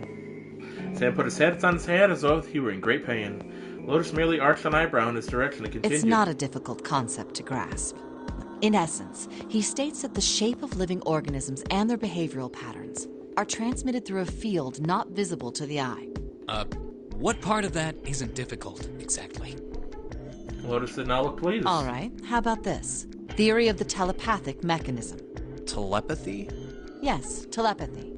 Well, perhaps not exactly telepathy, but it's close enough for a simple approximation. Santa certainly bursts into laughter. Are you serious? Telepathy? Who do you think we are? Kids from the 70s? I can't believe someone would actually do serious research on something like that. Yes, I agree. Lotus's response was surprisingly curt. Junpei had expected at least some conflict. I read the book, but I can hardly say I understood it. I'm in no position to defend or condemn anything it said. It was probably just someone latching onto a statistical outlier from some study and turning it into a ridiculous theory. There's no scientific merit to any of it, I'm sure. But even so, Anyway, I saw a picture like that one in his book. Lotus indicated the picture they had all been looking at. After a moment, she walked up to the strange picture, examined it, and then spoke. Hey, what do you think this picture looks like? What do you mean? Isn't it just like abstract or something like that? It's just black and white scribbles. There's no meaning there. That's it. What about you, Junpei? Does it look like anything to you? I guess it looks like... A man's face, a butterfly, a koi, a dog, a small boat floating on a lake. What do you think it looks like? What do you think it looks like, Peebo?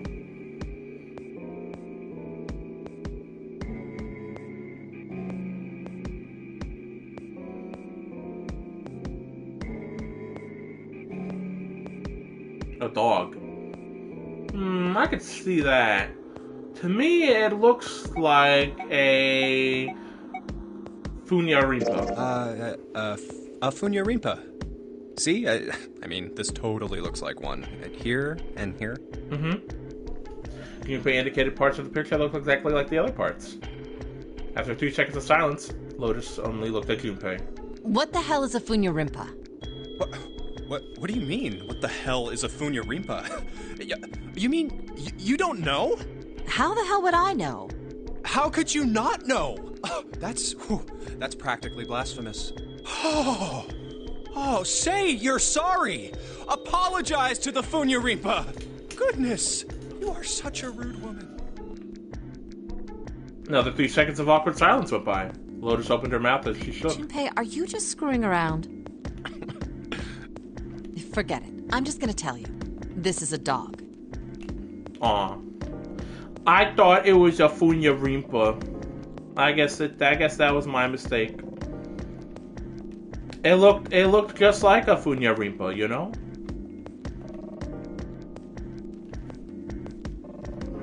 Now, let me get this clip. If the clip would like to load.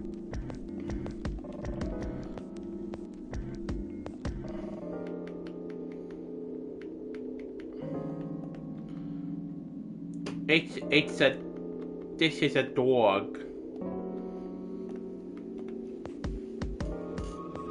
Bro, it's a Funyarinpa. Exactly. See, you get it. Right, that clip is done. See? Like this. Lotus pointed to the parts of the picture, and eventually a dog took the shape in them. Dog looked as though she had a point. It was a dog. Santa also nodded in agreement. So, now we know what it's a picture of, but I don't see how that helps us.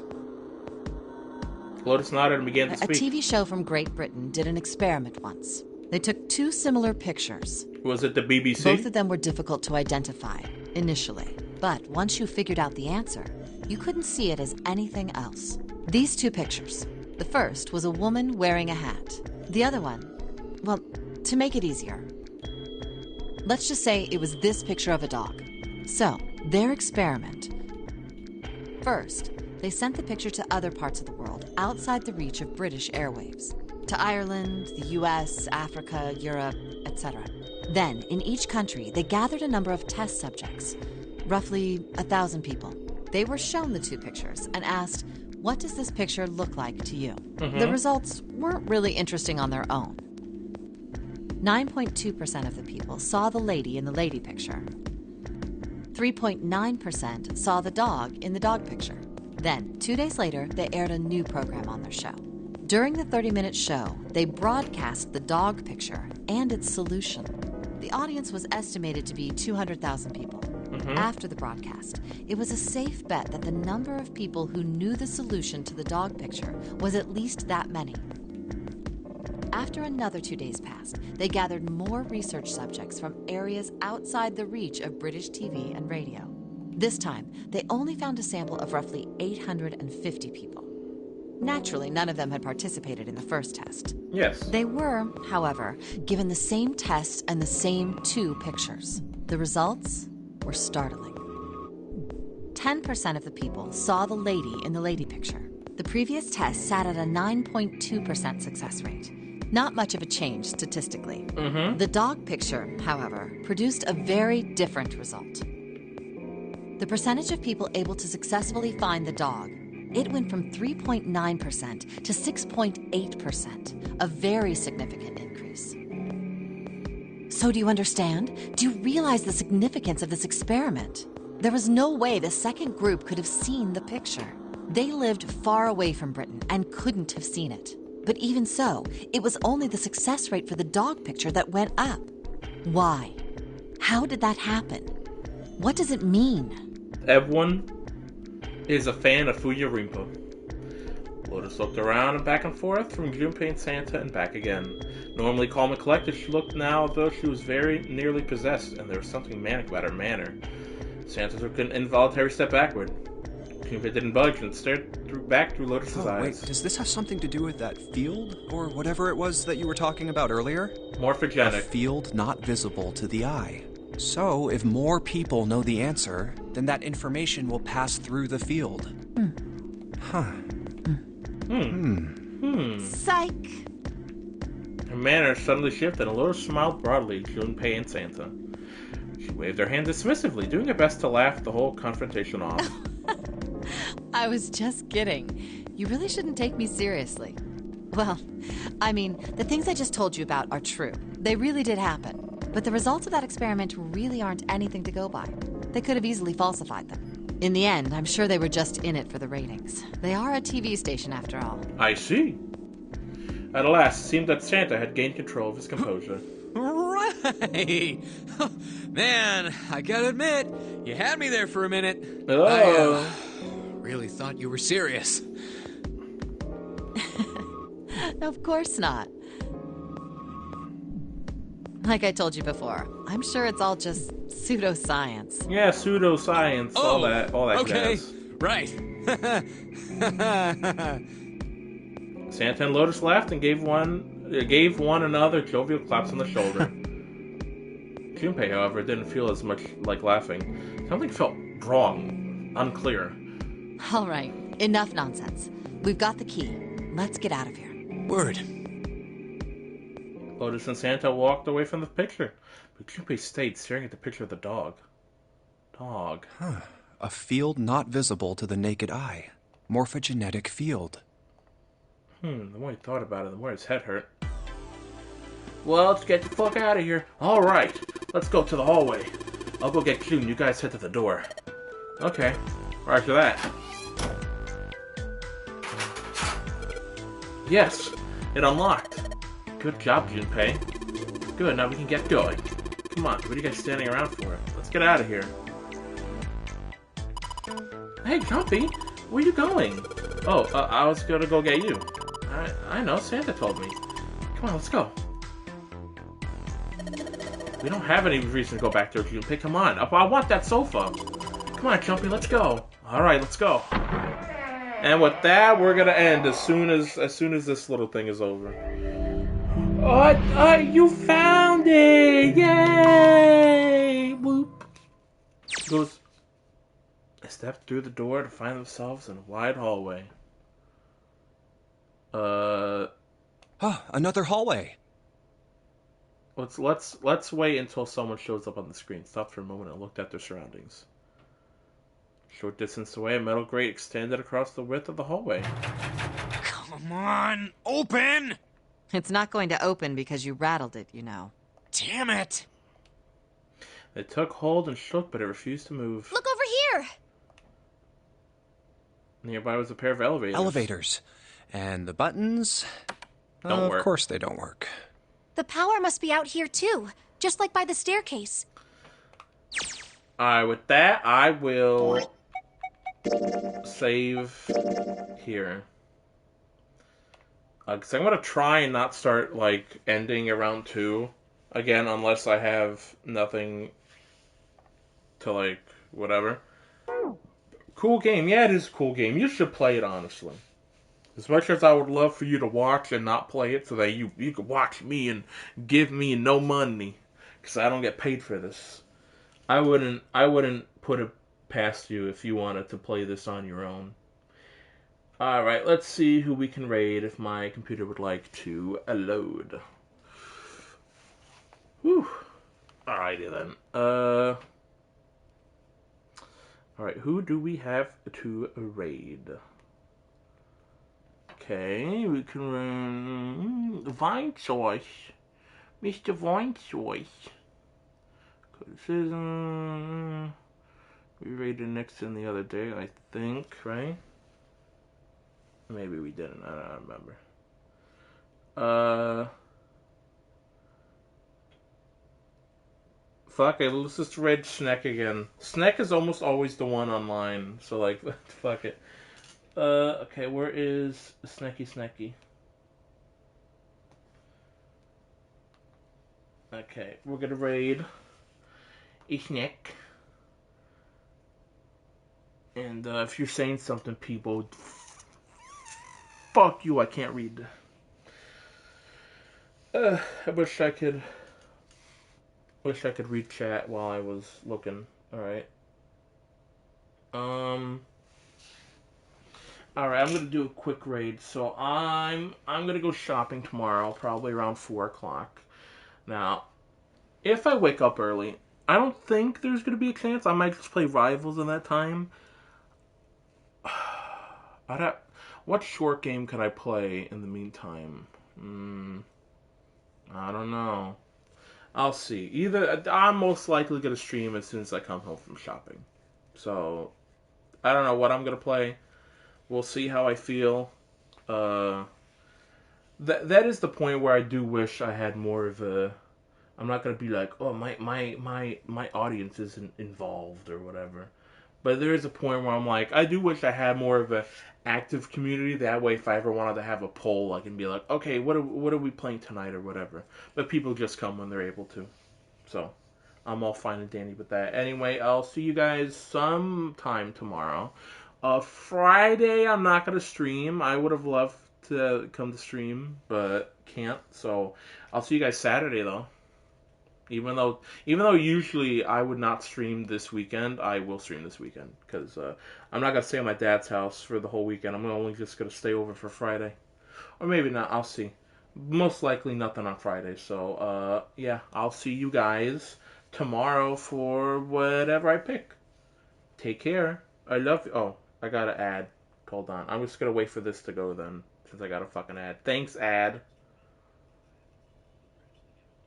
I always love seeing when I raid. I always hate when you start watching a stream that hate you with fucking ads. That's so stupid. I hate it. Oh, never mind. It is an ad break. I'm just unlucky. Okay, I'll see you guys tomorrow. So take care. I love you. And yeah, bye. Also, by the way, Raiders, fuck, I'm stupid. Lurkers, if you can hear me, it's time to raid out. If you're here to raid, let's raid. Let's go. Get your ass up. Come on, let's go. Stop touching your balls, and/or your vagina. Unless you're intersex, in which case stop touching both of them. All right, I'll see you guys tomorrow. Love you. Bye bye.